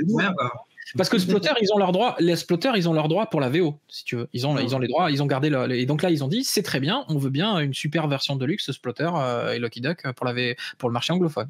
Merci, bonne journée. Et du coup, nous, compte tenu de ça, on va pas dire non, parce qu'on sait qu'on va faire une belle campagne, parce que c'est un top 10 ou 15 BGG, je sais plus combien il est FCM. Ouais, mais voilà. Il est dans le top 100, ça c'est sûr. Ouais, facile. On va aller voir pour les curieux qui auront pu aller voir en regardant la vidéo, mais non, c'est un truc de dingue. Et je pense qu'il y en aura d'autres. Si on peut, à chaque fois, on fait la VF. En fait, c'est toujours pareil. Ouais, c'est le top Il est dans le top 40, ouais, c'est le 39 et le 33e stratégie, quoi. Ouais, c'est clair. Enfin, c'est un très bon jeu. J'ai jamais réussi à gagner, mais c'est un très bon jeu. C'est un jeu 4.2 pour que les gens comprennent bien s'ils vont pas voir sur Board Game Geek, mais c'est un jeu en 4.2 sur 5 en termes de difficulté. C'est monumental, c'est des splitters, de toute façon. C'est des jeux qui sont connus et réputés pour leur densité. C'est un jeu très facile à expliquer, mais c'est un jeu qui est très dur à gagner. Et c'est celui qui fait le moins d'erreurs qu'à gagner. Ouais, c'est ça, voilà. C'est celui qui fait le moins d'erreurs qu'à gagner, t'as tout compris. Et il est grisant à la première action du jeu. Tu peux te planter tout de suite. Tu peux te casser de la table. Ouais, enfin, littéralement, c'est ça. Ouais. Mais ça m'est déjà arrivé de poser mon restaurant au mauvais endroit et j'avais perdu. Ouais. Il est assez punitif. Il faut être comme dans la vraie vie, en fait. Là, tu poses vraiment tes restos et tout ça. Voilà, vous irez voir Footchat Madnet. Mais effectivement, on est les premiers déçus de pas faire de VF. Voilà. Ok. Maintenant, on va parler un peu d'édition. Pour un nouveau jeu, comment ça se passe? J'ai une idée. Est-ce que ça suffit pour contacter Lucky Duck? Ou est-ce qu'il faut venir avec un jeu fini ou presque fini? Quelles sont les démarches? Alors, il y a plusieurs choses. Effectivement, on va pas regarder un jeu s'il tourne pas du début à la fin. C'est-à-dire qu'il faut qu'on puisse finir une partie. Un jeu qui serait une idée de jeu, c'est pas suffisant. En revanche, il peut être complètement de papier et de carton blanc, il n'y a aucun problème. La seule contrainte, enfin l'une des contraintes, c'est que les éléments de jeu, s'il y a du texte dessus, et en tout cas le livret de règles, doivent être en anglais ou en polonais, parce que notre studio, il est en Pologne, donc il ne parle que polonais ou anglais. Voilà. Donc ça, d'un point de vue de la France, si vous voulez nous soumettre un jeu, c'est avec grand plaisir, on l'enverra au studio, mais ça démarre de là. Il faut que tout soit en anglais. Et vous soyez capable de vous exprimer en anglais aussi, par mail éventuellement, mais pour collaborer avec le studio après coup, si on signe votre jeu, c'est quand même plus à l'aise, c'est quand même mieux si vous parlez anglais. Donc c'est la grosse contrainte pour nous, quoi. Ou polonais. Polonais, clairement, c'est que je me suis mis au polonais, ça fait plus de 400 jours sur Duolingo, je m'éclate, c'est hyper dur comme langue, c'est 4.2 sur BGG aussi. Le polonais, c'est trop dur, les gars. Bref, mais donc voilà, si tu parles anglais, français ou polonais, tu pourras t'exprimer avec, anglais ou polonais, tu pourras t'exprimer avec le studio. Et le jeu, il faut quand même qu'il tourne en effet, qu'il ait été testé dans les configurations qui sont proposées. S'il n'y a pas de mode solo, c'est pas une obligation, mais ça peut être quelque chose qu'on peut développer par la suite, typiquement avec le studio. Et visuellement, il n'y a pas du tout besoin d'être abouti. Et je suppose que là, ça part de là. Si jamais une proposition de thématique, parce qu'il est étroitement lié, c'est encore mieux. Clairement, nous, on va privilégier des jeux où il y a une thématique très liée, ouais, très forte. Et c'est l'embryon de l'ADN de Lucky Duck Games, c'est quand même de faire des jeux à forte immersion thématique. Donc, s'il y a ça déjà, on va clairement regarder. Et si possible aussi, qui est quand même un petit peu dans notre, typiquement dans notre cible. S'il est trop familial, bon, à voir, il faut vraiment que ça soit une bête, parce qu'il y en a quand même beaucoup des jeux familiaux. On est pas bien. C'est pas qu'on est, j'allais dire positionné, mais en fait c'est un peu comme je disais tout à l'heure sur la cible. On est plutôt sur une cible initiée quoi. Donc les jeux familiaux, voilà, va falloir qu'on le pousse un peu plus. Donc ça va demander un investissement supplémentaire. Donc il faut vraiment que ça soit une petite bombe. Et les jeux experts, c'est pareil. On n'est pas forcément les mieux placés, mais on essaye d'en le faire. Donc on a totalement, par contre, en interne, des équipes qui sont capables d'accompagner le développement d'un jeu expert. C'est juste qu'on on peut pas se situer nous, Lucky Duck, en termes de création, hein, sur le segment de jeu expert, mais voilà, pourquoi pas, quoi. Si votre jeu il est très très dense, ça vaut le coup qu'on regarde, on sait jamais. Si c'est une petite pépite, on sera ravi de le proposer, bien sûr. Ouais. D'accord. Et du coup, le développement, ça se fera tout le temps avec le studio. Et du coup, est-ce que vous voulez essayer d'introduire une application, parce qu'il y a souvent des applications dans vos jeux maison? Alors, les deux questions. Concrètement, le développement, s'il est finalisé, avoir le niveau d'équilibrage, où en est l'auteur. Est-ce qu'il a eu le temps d'équilibrer? Est-ce qu'on estime qu'il y a besoin de rééquilibrage ou pas, en fonction de tout ça? Donc ça se voit effectivement avec le studio. Il peut y avoir des allers-retours et toute une période d'aller-retour en fonction de l'état d'avancement du développement. D'accord. Ensuite, en ce qui concerne l'application, ça a été le cas pour les jeux internes, purement internes. C'est-à-dire que les auteurs, on voulait vraiment appuyer pendant quelques années sur le segment hybride digital, hybride numérique, pour qu'on soit reconnu comme tel. Lucky Duck Games propose des jeux du studio hybrides, Chronicles of Crime, Destinies, Divinus qui arrive bientôt, The Dark Quarter, etc. Mais on va proposer à partir de 2024 ou 2025, enfin les années qui vont venir, des jeux où il y a moins d'applications embarquées. Donc c'est pas une nécessité, c'est pas une obligation. Ça, on est un peu en train de changer de. On en a moins besoin et ça reste toujours des choses qu'on aime faire. Mais si l'auteur nous propose un jeu où il n'y a pas d'application, on n'aura pas envie à tout prix de mettre une appli. C'est pas comme ça que ça marche. Si le jeu fonctionne, il fonctionne, quoi. Point barre. Hein. Et par rapport au compte de joueurs sur les boîtes, parce que moi, souvent, je trouve que les éditeurs mentent sur les boîtes. Et par exemple, il y a des jeux, ils devraient marquer 2, 4, 8. Et pas dire 3 joueurs, le jeu à 3 joueurs ne marche pas. Ah oui, oui. Oui, on va rater des ventes, tu comprends. Il faut que ça rende de l'argent. Je dis oui, mais à long terme, c'est pas bon. Alors, je pense qu'on se dit pas ça. On se dit pas qu'on va perdre des ventes sur spécifiquement le segment des 3 joueurs sur tel jeu, tu vois. Voilà. D'ailleurs, c'est ce qu'on fait sur Dicetron. Il y a toutes les configurations 2, 4, 6, et pourtant il y a bien quelqu'un qui nous a proposé un mode solo, mais on n'a pas écrit 1 à 6 joueurs, tu vois. Enfin voilà, les deux sont vrais. C'est-à-dire qu'effectivement, des fois, il y a certaines configurations qui sont moins bonnes, mais elles fonctionnent. C'est-à-dire qu'au moment où on y a joué, on a pu se faire une partie de Dune à 2 avec le compagnon. Et il y a des gens qui nous ont fait des retours où eux, ça leur va très bien d'avoir le compagnon. Voilà. Le mode solo est un peu particulier, où tu joues contre 2 IA, 2 maisons. Voilà. Je pense que c'est un... Tu vois, Dune Imperium Insurrection qui arrive au mois de juin, parce que je sais qu'il y a beaucoup de gens qui aiment Dune sur votre chaîne, il n'y a pas le 5 joueurs. C'est 1, 4 et 6. Ils sont pas allés chercher et développer un mode 5 joueurs. Et heureusement. Ben voilà. En fait, en gros, toutes les réponses sont possibles. Et je pense qu'effectivement, des fois, il y a certaines configurations qui sont moins bonnes. Et là, il faut se fier à BGG. Les mecs le font très bien. Ils donnent la configuration idéale. On va, si ce sont des jeux localisés, par exemple, on va conseiller les joueurs quand même. On va demander à la presse de le faire. Enfin, on va pas le demander, mais concrètement, on va s'assurer qu'ils ont. Je te donne un exemple pour Wonderlands War, qu'on va sortir, qui sera sorti au moment où la vidéo est publiée. Et en fait, Wonderlands War, c'est quand même un jeu de majorité. Il fonctionne beaucoup mieux à 3, 4 joueurs. J'ai joué. Voilà, c'est ça. À 2, un jeu de majorité, n'importe quel jeu de majorité à 2, il fonctionne, mais il est quand même pas aussi bien, quoi. Ça n'a aucun intérêt. C'est pas que ça a aucun intérêt, mais c'est pas aussi bien. Il y a des gens qui vont être contents de faire leur partie Wonderlands War, si tu veux, pour le faire tourner, parce que c'est leur jeu de cœur.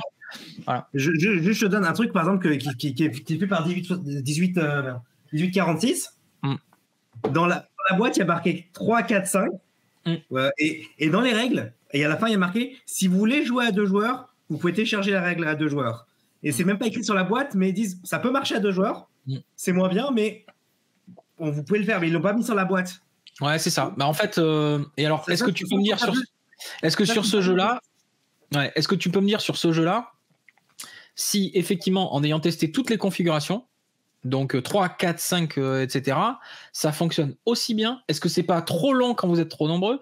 Et donc, du coup, bah non, moi, j'aurais pas mis 5 joueurs. En fait, c'est aussi un arbitrage un peu subjectif. Pour répondre à la question, j'ai testé, j'ai même testé la version 2 joueurs. Et pour le coup, même la version 2 joueurs marche. Alors, marché, mais est-ce que c'est vraiment bien? C'est ça la question. C'est un peu moins. Je trouve que c'est moins intéressant à 2 joueurs. Mais je trouve que c'est intelligent. J'ai trouvé ça tellement intelligent que je me suis dit, tiens, je vais le tester à 2 joueurs. Bien sûr. Mais 3, 4, 5, 6 joueurs, il n'y a aucun problème, ça marche. Enfin, ça marche très très bien le jeu. Alors, il s'agit bien de pas jouer sur les. Quand je dis ça marche, c'est qu'il est bien le jeu. Voilà, d'accord, ok, ouais, c'est ça. Parce que le fait que ça marche, mais le fait que ça soit bien, parce que typiquement, on va nous dire, moi je sais que certains jeux vont nous dire, vous le proposez jusqu'à 5 joueurs, mais le 5e joueur, il attend comme ça depuis que tous les autres aient joué, quoi. Et ça dépend des joueurs qui sont autour de la table, ça dépend de plein de paramètres en vérité, quoi. Le downtime, ça dépend. Il y a des fois à 2 joueurs, tu attends 3 heures ici aussi. Aussi, exactement. Voilà. Donc en fait, c'est vachement compliqué. Ouais. Je pense que si on peut le faire, c'est pareil. Hein. Ça dépend. Alors là, c'est la réponse de chaque éditeur pour le coup, à la discrétion de chaque éditeur, plutôt on va dire. C'est une question qui est pas évidente. Je pense qu'il faut. Typiquement la Familia, c'est un jeu 4 joueurs, tu vois, typiquement. Donc quand c'est possible, il faut le faire, quoi. C'est pas un jeu à nous, hein, mais moi j'ai adoré. Enfin, je veux dire, et donc ça c'est 4 et n'essayez pas d'y jouer à 2. Tu vois, tout le sel du truc repose là-dessus. Je sais pas, qu'est-ce que j'ai d'autre? Twilight, c'est bien du 3-6. Bon, ils ont pas mis de truc de joueurs, quoi. Et voilà, tous les éditeurs font un peu chacun ce qu'ils trouvent légitime. Et quand une configuration elle est moins bonne, ça veut pas dire qu'elle est pas elle n'est pas fonctionnelle, mais elle est juste moins bonne. Après, écrire sur la boîte, attention, le 2 existe, mais il est moins bon, c'est chaud. Évidemment, oui, il y a quand même, je veux pas faire de la langue de bois, mais il y a effectivement une dimension où si tu peux le vendre, ils sont dans la boutique, ils kiffent, je sais pas moi, Alice au Pays des Merveilles, et ils vont acheter Wonderland War. Le vendeur, s'il les a attrapés et qu'il leur dit attention à 2, c'est quand même moins bien. Parce que quand ils arrivent sur la table, ils vont être juste frustrés, déçus. C'est pas ce qu'on veut, tu vois. Enfin, en tout cas, nous, dans notre vision long terme de Lucky Duck Games, c'est pas ce qu'on veut. Après, les autres éditeurs, ils font ce qu'ils veulent. Mais du coup, oui, voilà, on espère quand même que le conseil sera donné. Et c'est pas pour remettre toutes les billes dans la main de la boutique. On essaye. Encore une fois, c'est un échange et une communication. Mais l'éditeur original ayant mis 2.5, on laisse 2.5, tu vois. Bah, voilà. Donc, effectivement.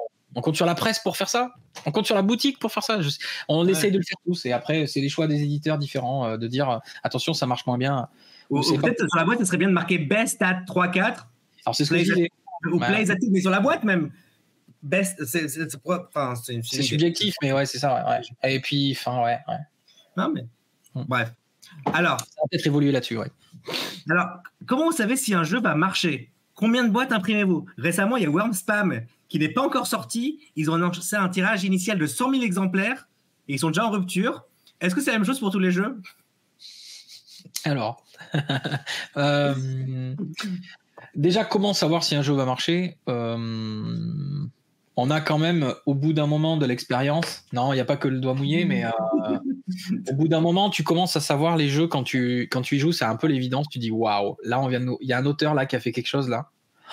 Sur le moment où ça arrive et le moment où tu y joues, il n'y a pas de doute, quoi, en fait. On a parlé de Bestiole en guerre tout à l'heure. Pour nous, c'est un super produit, c'est un super hit, ça tient dans la poche. C'est un gros jeu dans un petit jeu, en fait. Et ça, et je vais pas, franchement, je crois que je l'avais déjà dit, donc je vais le redire. J'avais déjà dit sur une autre chaîne. J'ai fait une demi-partie de Bestiole en guerre pour le valider.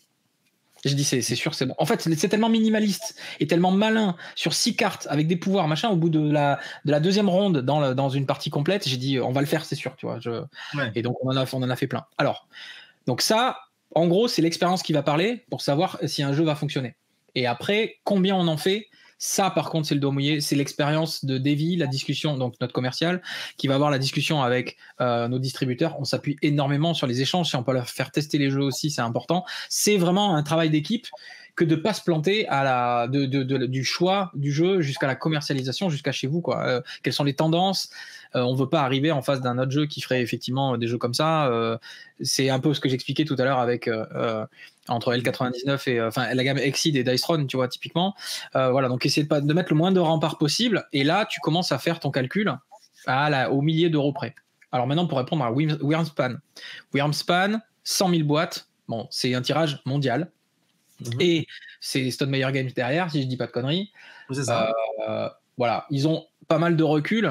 Moi, l'info que j'avais à l'époque où ils ont fait Wingspan, c'est qu'ils avaient vendu 40 000 boîtes en 4 jours. Donc, c'est normal qu'ils en aient fait 100 000 pour alimenter la planète, quoi.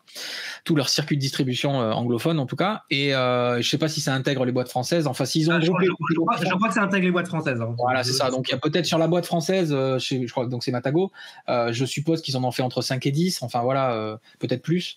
C'est un jeu de ce type-là, le tarif. Et en plus, il semblerait que le jeu amène quelque chose, une couleur un peu différente. Et après, c'est voilà.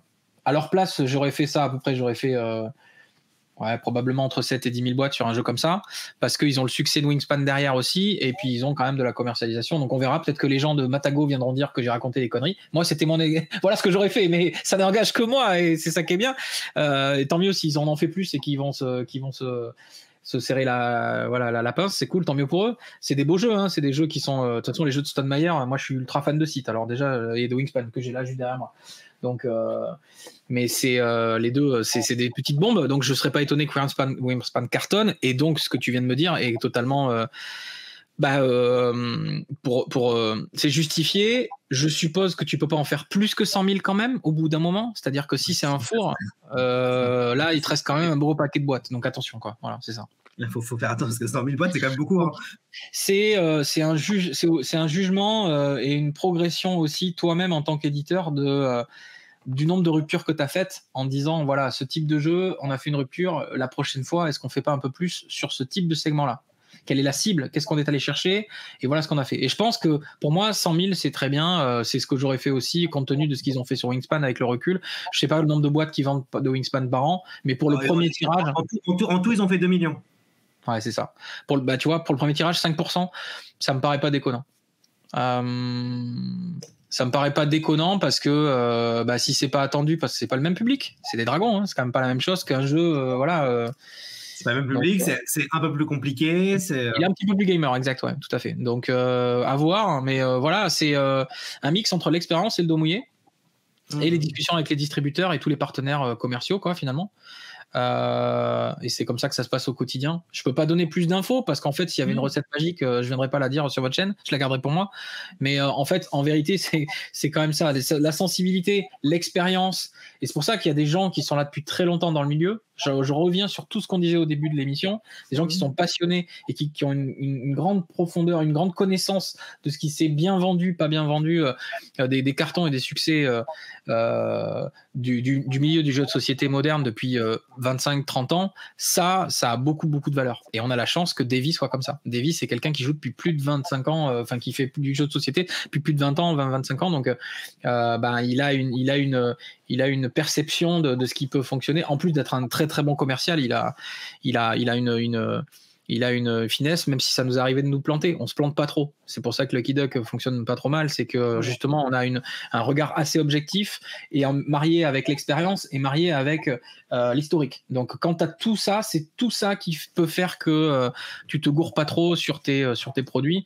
Et puis, après, quand ça tombe en rupture, c'est la bonne nouvelle, entre guillemets. C'est un problème de riche, comme on dit.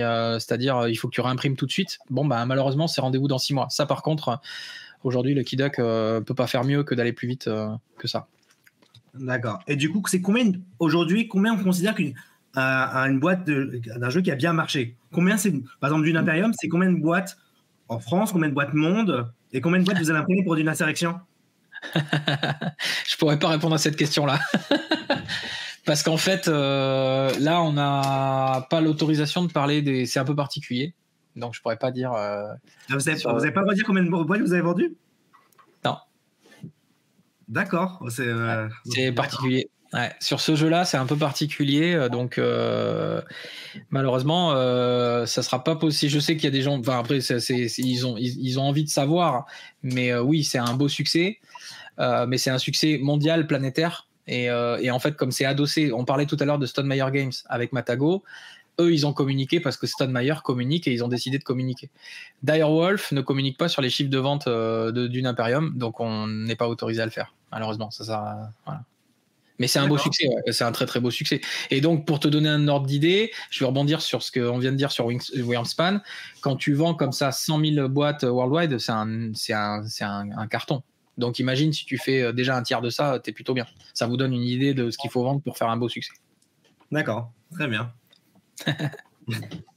Alors, à partir de combien de boîtes vendues, vous appelez le créateur et dit il faut que tu crées une extension? Parce que j'ai l'impression que c'est comme ça que ça se passe. Alors, c'est un peu pareil, c'est-à-dire on va être à mi-chemin vers le. Donc là, on va mettre d'une Imperium à part. Hein. On parle vraiment d'un succès d'un jeu. Voilà, ok, le jeu est en train de cartonner, les joueurs en veulent plus.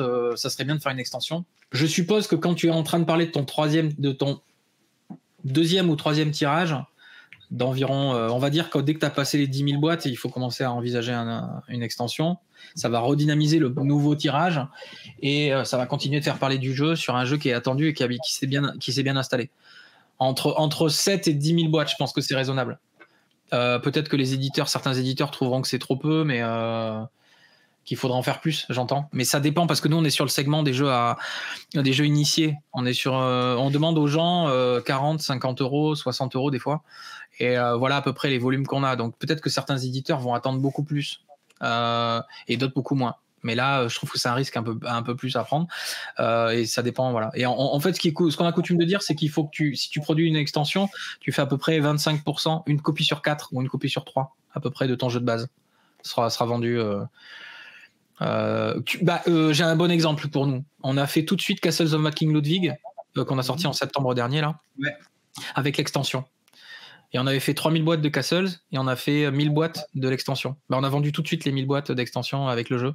Et là, maintenant, il reste les restes du jeu de base, tu vois. Si on avait pu, on aurait fait un petit peu plus d'extension. Mais ça, bah, c'est typiquement le fameux doigt mouillé. Est-ce qu'on aurait dû faire la moitié des boîtes en extension, machin, c'est pas évident, tu vois. On est parti sur un tiers quand même. C'est pas 25, c'est pas une sur 4. C'était un tiers. Et voilà. Et au final, bah là, on va finir de vendre les Castles of Mad King Ludwig et il n'y en aura pas d'autres parce que ça n'a pas aussi plu, alors qu'on croyait vraiment avec cette belle réédition qu'on ferait quelque chose de bien. Ça arrive de temps en temps, tu vois. Il y a des jeux qui vont juste faire ce qu'on avait prévu. Il y a des jeux qui vont super cartonner et des jeux qui vont pas bien s'installer. Donc, par exemple, ce jeu-là, typiquement, vous n'allez pas le réimprimer d'ici 2, 3 ans, 4 ans C'est ça. En fait, ouais, tout à fait. On a notre métier, en fait, c'est aussi beaucoup, comme dans le milieu du livre et de l'édition en général, c'est quel produit tu veux mettre de l'énergie sur tous tes produits, de manière générale, sur tous tes jeux. Et il y a des jeux qui vont prendre et tu t'y attendais pas. Il y a des jeux qui vont prendre et tu t'y attendais. Il y a des jeux qui vont pas prendre et tu t'y attendais pas. Et il y a des jeux qui vont pas prendre et tu t'y attendais pas quand même. C'est-à-dire qu'à aucun moment tu te dis celui-là il va pas marcher. Enfin, quand tu y vas, tu y crois vraiment. Il y a des gens qui nous disent mais si vous savez qu'il est nul, pourquoi vous l'avez fait? Alors non, on savait pas qu'il était nul. Il correspond à une case dans laquelle tu es pas déjà. Et du coup, on pensait vraiment qu'il y aurait des joueurs en face de ce jeu-là. On a fait Papillon Céleste parce qu'on sait qu'il y a des joueurs en face de ce jeu-là, vraiment. Ouais. La question, c'est est-ce qu'il fallait vraiment en faire 10 000, tu vois, au moment où on l'a fait, par rapport au circuit de distribution et à la discussion qu'on avait. C'est pas grave, tu vois, c'est un échec sur un jeu à 12 €. C'est une bonne expérience pour le coup. C'est une vraie bonne expérience, ce genre de jeu. J'ai pas honte à en parler parce que on reste humain et il faut expliquer. Je pense qu'il faut expliquer que le métier d'éditeur, c'est du pari à chaque fois. Et on avance l'argent 6 mois à l'avance sur des montants assez élevés, qui est l'ensemble de la production qu'on va faire, et on ne sait pas si on va la vendre. Il n'y a pas de garantie en vérité. C'est peut-être pas pareil pour tous les éditeurs et peut-être pas pareil pour tous les distributeurs. En tout cas, il n'y a jamais de garantie que tout va bien se vendre, ça c'est une certitude. Dans le milieu de l'édition, c'est le principe, c'est que tu paries pour proposer un produit au grand public sur le fait que, enfin, tu fais ce pari-là, que le jeu va intéresser et après suffisamment pour créer ce qu'on appelle un evergreen qui permettra de financer d'autres projets et d'amener d'autres choses, etc. C'est pareil dans la musique, c'est pareil dans le livre, dans tous les métiers de l'édition finalement. Donc ça se ressemble assez. Et donc à mon sens, le fait d'avoir un four, ou d'avoir une réussite, c'est typiquement, et d'aller chercher des extensions, tout est lié en fait. Tout est lié, c'est-à-dire une extension, si tu la sors 6 mois après ou 1 an après, mettons, voilà, l'auteur, il va avoir, ça va plutôt être un an après, je pense. 1 an et demi après même. Et l'auteur, il va avoir du temps pour préparer ça, mais il a déjà potentiellement des idées sur ce qu'il aurait mis de côté parce qu'il trouvait que le jeu original, il se tenait bien dans cette version-là, où nous, au moment du développement, on lui aura peut-être dit tous ces trucs-là. Voilà, je reprends l'exemple de tout à l'heure quand on parlait d'un auteur qui vient nous voir et qui parle anglais ou polonais seulement. Il vient avec son jeu et on lui dit ça alourdit un peu la mécanique, t'es pas d'accord? Est-ce qu'on peut faire une partie sans ces trucs-là? Je sais pas, les cartes d'objectifs, typiquement, on va prendre un jeu initié où il y aurait des cartes d'objectifs. Si ça te dérange pas, on le met pas dans le jeu de base et regarde comment il tourne tout seul, on fait les points, machin, etc. Ça fait déjà 4 ou 5 plans de jeu différents, ça fait différentes couches, etc. par rapport à la cible qu'on veut, par rapport au prix qu'on veut. Voilà ce qu'on voudrait faire. Et si on est d'accord avec l'auteur et qu'il est d'accord avec nous, enfin, il faut qu'on soit d'accord conjointement, voilà ce qu'on va faire du jeu de base. Donc, on a potentiellement déjà du contenu. C'est déjà le cas. Il y a des gens qui nous disent ouais, cette extension, c'est du contenu qui aurait pu être dans le jeu de base. Mais pour vous, par rapport à ce que vous avez décidé vous. Par contre, nous, notre objectif commercial, c'était de vendre le jeu de base là tel qu'on l'a imaginé au moment où on va le sortir. On n'a aucune certitude qu'on va faire l'extension, vous voyez. D'accord. C'est important de savoir ça en fait. C'est important de comprendre que effectivement les gens mettent les doigts sur le fait que le contenu là qui nous est proposé maintenant, il aurait pu être dans le jeu de base pour eux dans leur façon de voir les jeux de société. Et peut-être qu'effectivement il est plutôt bien huilé. Et parce qu'en fait, ça faisait une trop grosse boîte de base aussi au départ, donc un prix beaucoup plus élevé aussi. Ça alourdissait peut-être, on n'aurait peut-être pas eu la même communication sur un jeu. Pourquoi Dune Imperium, le jeu de base, il est comme ça? Et pourquoi Rise of X lui amène, certains ont dit, tout ce qui lui manquait dans le premier truc? C'est parce qu'en fait, justement, Dune Imperium, pour les gens qui jouent pas aux jeux modernes, c'est un super jeu d'entrée. Pas d'entrée quand même, mais... C'est un très bon jeu d'entrée, je suis d'accord. T'as les icônes. Moi, j'ai mis des potes qui ne jouaient pas trop aux jeux de société à Dune Imperium assez vite grâce à ça. On te dit que tu as 10 cartes en main. T'as 5 cartes en main parmi 10, quoi, voilà. Tu as une carte verte, tu envoies ton mec sur le lien vert et tu récupères ce qu'on t'a donné. Donc, tu récupères 3 pièces, tu récupères 2 épices, ça va, en fait, en termes de. de première démarche intellectuelle pour découvrir les jeux de société modernes, franchement, c'est pas du nez le mec. Et du coup, après de rajouter Rise of X, si le jeu avait été complet avec tout ça, c'est une bonne réflexion de dire ah ouais, mais tout ça aurait dû être dans le jeu de base direct. Et donc ça fait que vous avez vendu l'ensemble 2 fois. Bon, ça c'est la politique de Direwolf, mais moi j'accompagne un peu la réflexion de la base de l'auteur, et en tout cas de la partie développement. On parlait vraiment de la partie développement, quelle que soit la partie prix qui est liée à la politique commerciale de Direwolf, mais concrètement, si on a la possibilité de faire un jeu qui se tient bien, et après s'il y a déjà des choses qui ont été imaginées, il faut que le jeu soit le plus fluide possible dès le départ, parce que les gens vont regarder ça aussi beaucoup, quoi. Ouais. Et après, ouais. Et après, si le jeu a fonctionné, ils seront contents d'avoir une extension. Et donc oui, la réponse toute faite qui est de dire ça aurait pu être dans le jeu de base, ça marche pas en fait. Enfin, ça retombe un peu à plat parce que même eux ne pourraient pas savoir si ça marchait. Là, on prend 10 personnes qui auraient pu dire ça, on leur demande de dire maintenant les jeux qu'on est en train de faire là maintenant. Quels sont les jeux qui vont marcher, quels sont les jeux qui vont pas marcher, mais personne peut le faire en fait, personne peut le savoir. Donc on va pas demander à un auteur de bosser sur une extension maintenant, on va lui demander au bout de 12 mois effectivement, et de dire en fonction des chiffres de vente, qu'est-ce que t'en penses, est-ce qu'on pourrait bosser un peu là-dessus. On va peut-être lui dire, tout ce qu'on avait mis de côté, on va s'en resservir, on va l'améliorer, on va peut-être même y rajouter du contenu, c'est ce qui fait que l'extension elle vaut 40 € après, ou 35, le Rise of X d'abord 35 et puis maintenant 40 quoi. Et tu vois, et c'est comme ça le raisonnement. Et puis du coup, il a repassé du temps l'auteur. Donc c'est tout ça, c'est lié. Et donc les réponses qui sont amenées par les joueurs en disant c'est plus cher, ça fait un jeu plus cher à la fin, ça aurait pu être mis dès le début, etc. Ils ont les réponses parce que c'est result oriented, comme on dit dans le gaming. C'est-à-dire, ils savent maintenant ce qui se passe. Évidemment, parce qu'ils savent que le jeu est un succès, parce qu'ils savent que le prix est devant eux, etc. Mais en fait, il y a eu du nouveau développement qui a été accompli. Ces gens-là, faut les payer. Ça vaut pas 0. Si tu regardes effectivement que le contenu dans la boîte, et tu dis, je le mets à côté, voilà, moi, je suis désolé, ça aurait pu être tout à fait dans la boîte de base. C'est pas si simple. C'est pas si simple, et c'est même dénigrer tout le travail qui est des équipes qu'on voit pas. Et je trouve que c'est cool, donc merci pour me donner la parole pour ça, parce que encore une fois, moi aussi je suis joueur et j'ai découvert ça il y a 4 ans, et c'est hyper intéressant de pouvoir en parler, que les gens comprennent ça aussi, qu'il y a vraiment tous les métiers de l'ombre qu'on voit pas pour faire qu'un jeu marche et qu'ensuite on puisse proposer du contenu supplémentaire.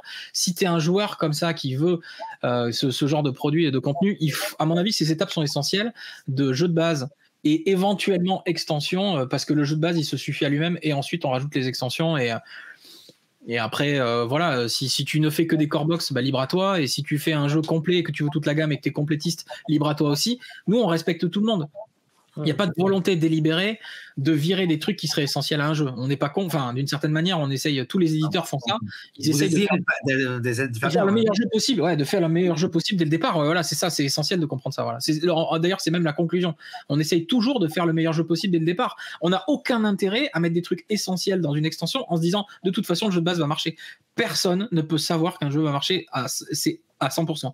Tu auras beau mettre tout le budget marketing, il suffit de quelques Tom Vassell qui défonce ton jeu alors que tu as mis des dizaines de milliers d'euros en marketing, c'est vite l'affaire c'est pas aussi simple, mais c'est pas déconnant non plus de dire ça quoi. Voilà, c'est ouais, bien.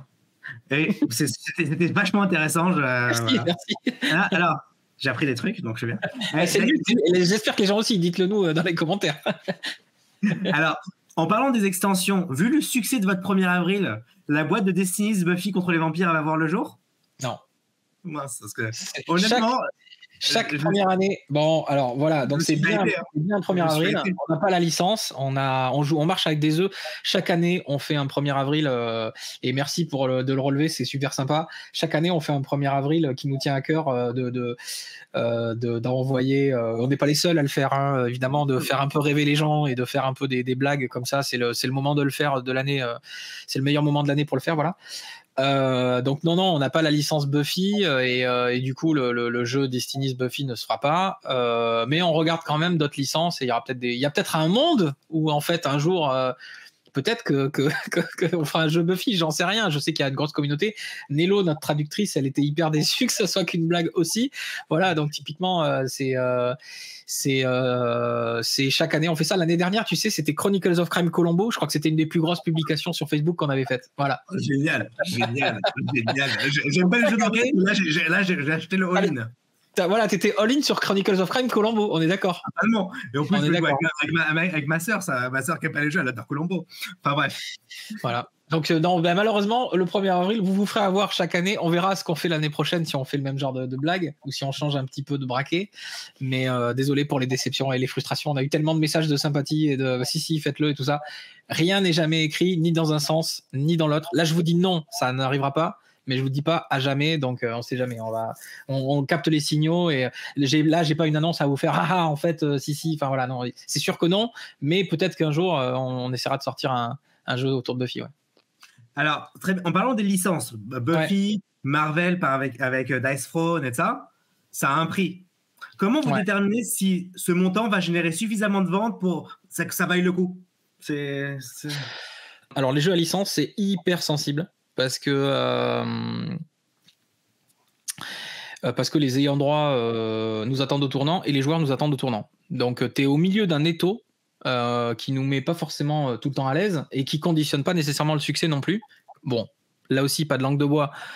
Normalement, quand même, si tu veux, là, on sort Dice Throne Marvel.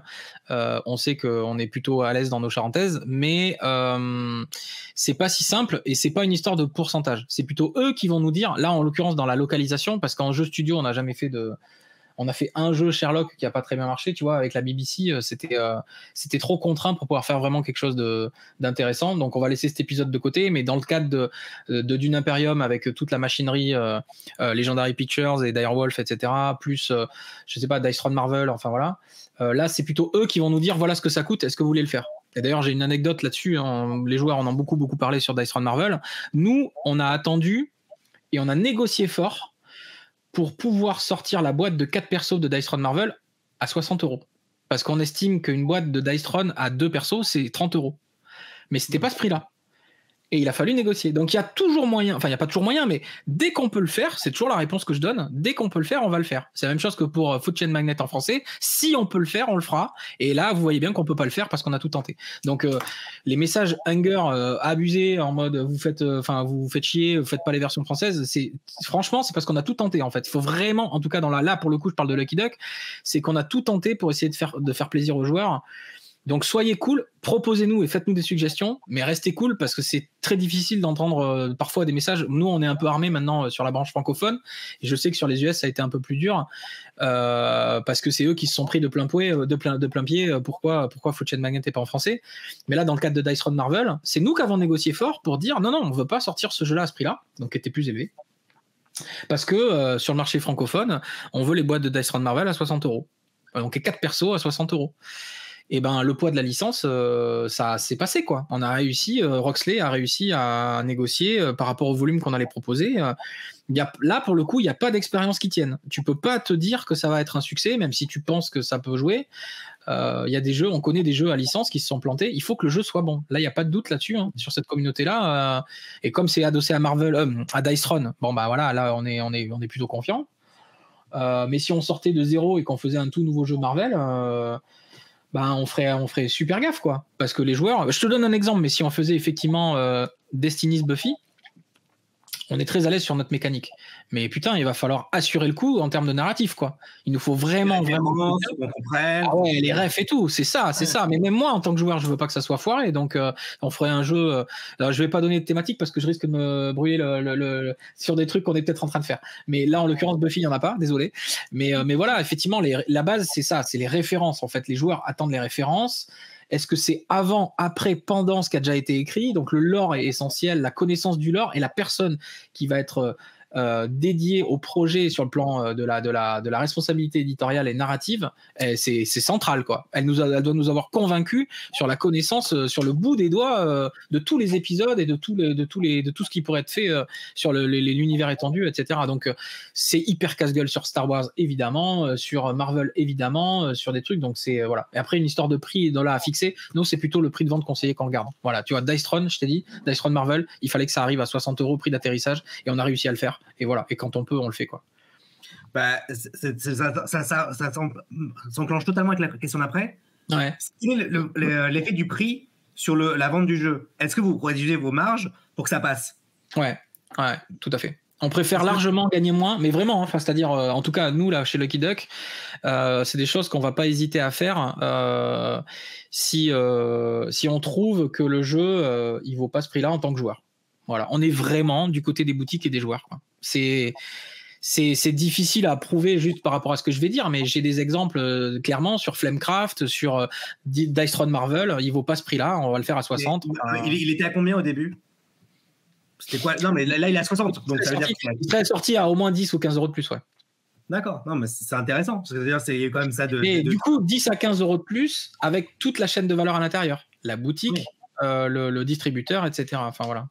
Oui, parce que quand toi, tu rajoutes 1 €, ça ajoute 8 € à la fin. Ouais, ça démultiplie à la fin. C'est normal, c'est parce que tout le monde doit gagner de l'argent. C'est comme ça, en fait, ouais, c'est ça. Donc, du coup, ça pèse nécessairement sur le joueur, et puis la TVA, elle est augmentée, enfin, voilà, tout ça. Donc, c'est une longue discussion avec tout le monde. Et c'est une histoire d'argent, mais c'est une histoire de comme ça pèse sur le joueur. On a cette religion là, quoi. Et d'ailleurs, ça, c'est porté par Vincent, hein, c'est porté par toute la team, toute l'équipe de Lucky Duck. C'est vraiment tout ce qu'on fait, on le fait pour les joueurs. Du gameplay à l'illustration, au prix. Donc c'est pour ça que des fois il y a des messages hyper véhéments parce que les gens sont installés derrière leur ordi. Mais moi je fais ça en fait en allant sur Quad ou en allant sur, tu vois ce que je veux dire.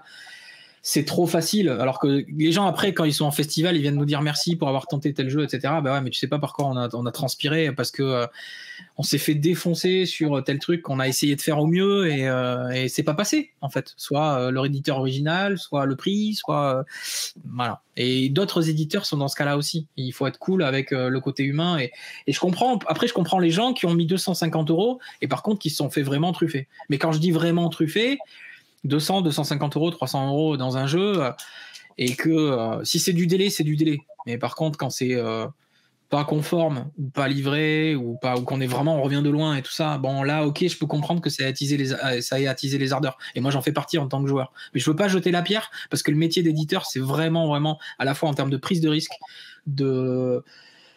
d'être intégré à la communauté et à tous ces gens-là, à tous les acteurs, on est au cœur de tout ça et il faut remercier les éditeurs qui prennent des risques, je pense, sur certains produits et les joueurs prennent les risques, les backers prennent les risques aussi dans ce que je disais là, mais tout le monde prend des risques ensemble et après je comprends la colère qui soit déclenchée, mais il y a toujours un petit peu d'eau dans le vin, ça serait quand même pas mal, quoi. D'accord. Ouais. Bah, très bien. Alors aujourd'hui il y a des milliers de sorties annuelles de jeux. Et les jeux n'ont plus le temps de respirer et potentiellement trouver leur public. Et avant qu'on réalise qu'un jeu est sorti, il est déjà en déstockage partout. Comment vous faites pour éviter les fours? Bon, alors je vais rebondir un peu sur ce que tu dis. Un jeu qui vient de sortir, il est déjà en déstockage. Ça, si on peut éviter de le faire, je te garantis que n'importe quel éditeur veut pas que son jeu arrive en déstockage. Après, le fait que beaucoup de jeux sortent, ça aussi, c'est quelque chose sur lequel je me suis exprimé dans une autre émission, dans une autre chaîne, mais ça, c'est à chacun de savoir combien de jeux ils sont capables de faire pour assumer l'équipe à l'année. C'est-à-dire, dans le cadre de Lucky Duck, on fait 20 à 25 sorties par an parce qu'on a 5 personnes à temps plein sur la branche francophone, mais on a des frais généraux qui partent en Pologne pour la production, la logistique, l'administratif, les RH. Il faut bien payer tous ces gens-là. Et du coup, ça fait que voilà, on est sur environ 25 sorties par an. Quand tu multiplies le nombre d'éditeurs par le nombre de sorties qu'il y a à faire, ça fait un certain nombre de sorties par an. Et le gros problème, c'est que je pense que c'est s'il y avait 2 fois moins de sorties de jeux, il y a peut-être des gens qui trouveraient que ça fait trop quand même. Et personne, tu vois, les gens, on les interrogerait là-dessus. Ah ben non, s'il y en avait 2 fois moins, ça irait mieux. Non, parce qu'en fait, tu as acheté un jeu ce mois-ci. Combien tu as acheté de jeux ce mois-ci? Au final, tu achètes quand même que les jeux qui t'intéressent. C'est juste que l'offre, elle est plus importante. Et surtout, le renouvellement. C'est-à-dire que nous, aujourd'hui, on propose des nouveaux titres chaque année parce que les gens, ils changent aussi de bagnole toutes les X années. C'est comme ça, tu as envie de nouveautés. L'être humain est fait de nouveautés. Il va au cinéma, il va regarder Netflix, il veut une nouvelle série, il veut avoir quelque chose de plus à raconter, il veut vivre des expériences. À un moment donné, c'est ça la base du truc. Donc, qu'il y en ait 500 ou 1000 ou 1500, il va quand même faire des choix. Ouais. Par contre, la réalité, c'est que sur les étagères, une fois que tu as créé ta structure de boutique, par exemple, ou que tu as fait tes étagères chez toi, bah, soit tu fais du vide chez toi, soit tu considères le temps que tu as prévu pour jouer à ces jeux-là. Et en réalité, quand tu prends le secteur du livre ou le secteur du jeu vidéo, le nombre de jeux ou de livres qui sortent par an, là, il y a une profusion. Je crois que c'est 200 000 livres par an qui sortent. Tu as le temps de les lire tous? Non, tu n'as pas le temps de les lire tous. Tu fais un choix. Donc en fait, le choix, il est plus vaste. Mais c'est à toi de te documenter sur le prochain jeu que tu veux acheter par rapport à ton budget et le temps que tu as. Le fait que tu aies une pile de la honte, c'est pas à l'éditeur d'en prendre la responsabilité. Et là, je te parle en tant qu'éditeur, mais je te promets qu'en tant que joueur, il y a des jeux que j'ai jamais. Je crois que j'en ai. Là, je peux en sortir facilement 3 ou 4 qui sont sous cellophane. Et je te parle pas des jeux Lucky Duck. Les jeux Lucky Duck, ils sont tous ouverts, mais voilà. Mais on a un conseil sur comment se débarrasser de la pile de la honte. On a une très bonne vidéo. On voit Dice Run Adventure que j'ai pas rouvert depuis que j'ai reçu la VF, tu vois, parce que j'avais fait la VO longtemps et voilà, là j'ai reçu la VF. Mais concrètement, j'ai aussi ma pile de la honte, tu vois, en tant que joueur. Mais on peut pas incriminer les éditeurs de nous faire qu'on a des piles de la honte, parce que les joueurs, ils ont envie d'acheter des jeux, ils ont envie de nouveautés. Et ils les trouvent trop beaux, les jeux en plus. Enfin, ils les trouvent trop beaux, ils ont envie d'y jouer, ils réagissent à ça, sont des passionnés. Donc il y en aurait moitié moins. Il y en aurait quand même trop. Alors, donc il faut arrêter de dire ça. C'est juste qu'il faut qu'on soit un peu plus raisonnable sur les choix qu'on fait, et ça va aller quand même. Tu vois ce que je veux dire? Et d'ailleurs, les gens le font déjà. Les gens font déjà les choix de toute façon. Ouais, non, mais c'est juste que les jeux, ils n'ont pas le temps de respirer. Par exemple, à Puerto Rico, avant, il restait 10 ans, numéro 1 sur le. Mais il y avait autant de jeux. Enfin, il y avait autant de jeux. Il y avait peut-être un peu moins de jeux, mais c'était quand même. Est-ce que tu sais le nombre de jeux qui sortaient à cette époque-là? Enfin, tu vas regarder sur BGG à l'époque de la sortie de Puerto Rico. Il y a peut-être aujourd'hui, comment dire? Déjà, il y a plus de joueurs de toute façon. Ça, on peut pas. Voilà. Mais il y a beaucoup plus de joueurs dans les années 2000 et dans les années 80. Ça, j'en suis convaincu. On me le fera pas. Voilà. Ça, je pense que tu as raison. Et en fait, en face de ça, ce qui se passe, c'est que les joueurs compulsifs, effectivement, ils ont à cœur d'acheter tout un tas de trucs parce qu'ils veulent pas ils veulent les avoir. Le fait de posséder les jeux qui peuvent peut-être potentiellement disparaître, ça crée un côté. C'est peut-être un problème insoluble, mais ça fait quand même quelques années que ça s'est à peu près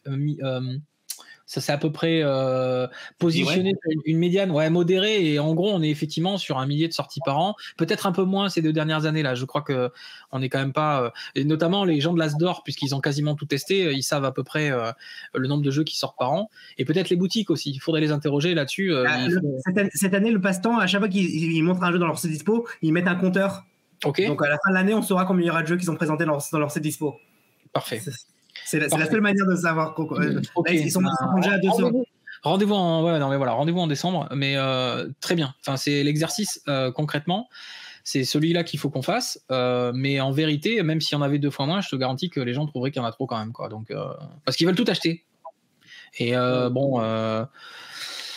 ça, j'ai pas trop la réponse. Nous, ce qui est sûr, c'est que pour nos besoins de fonctionnement, on est parti sur 20, 25, peut-être 30 jeux, on va voir. Mais on n'en fait pas 200 comme certains.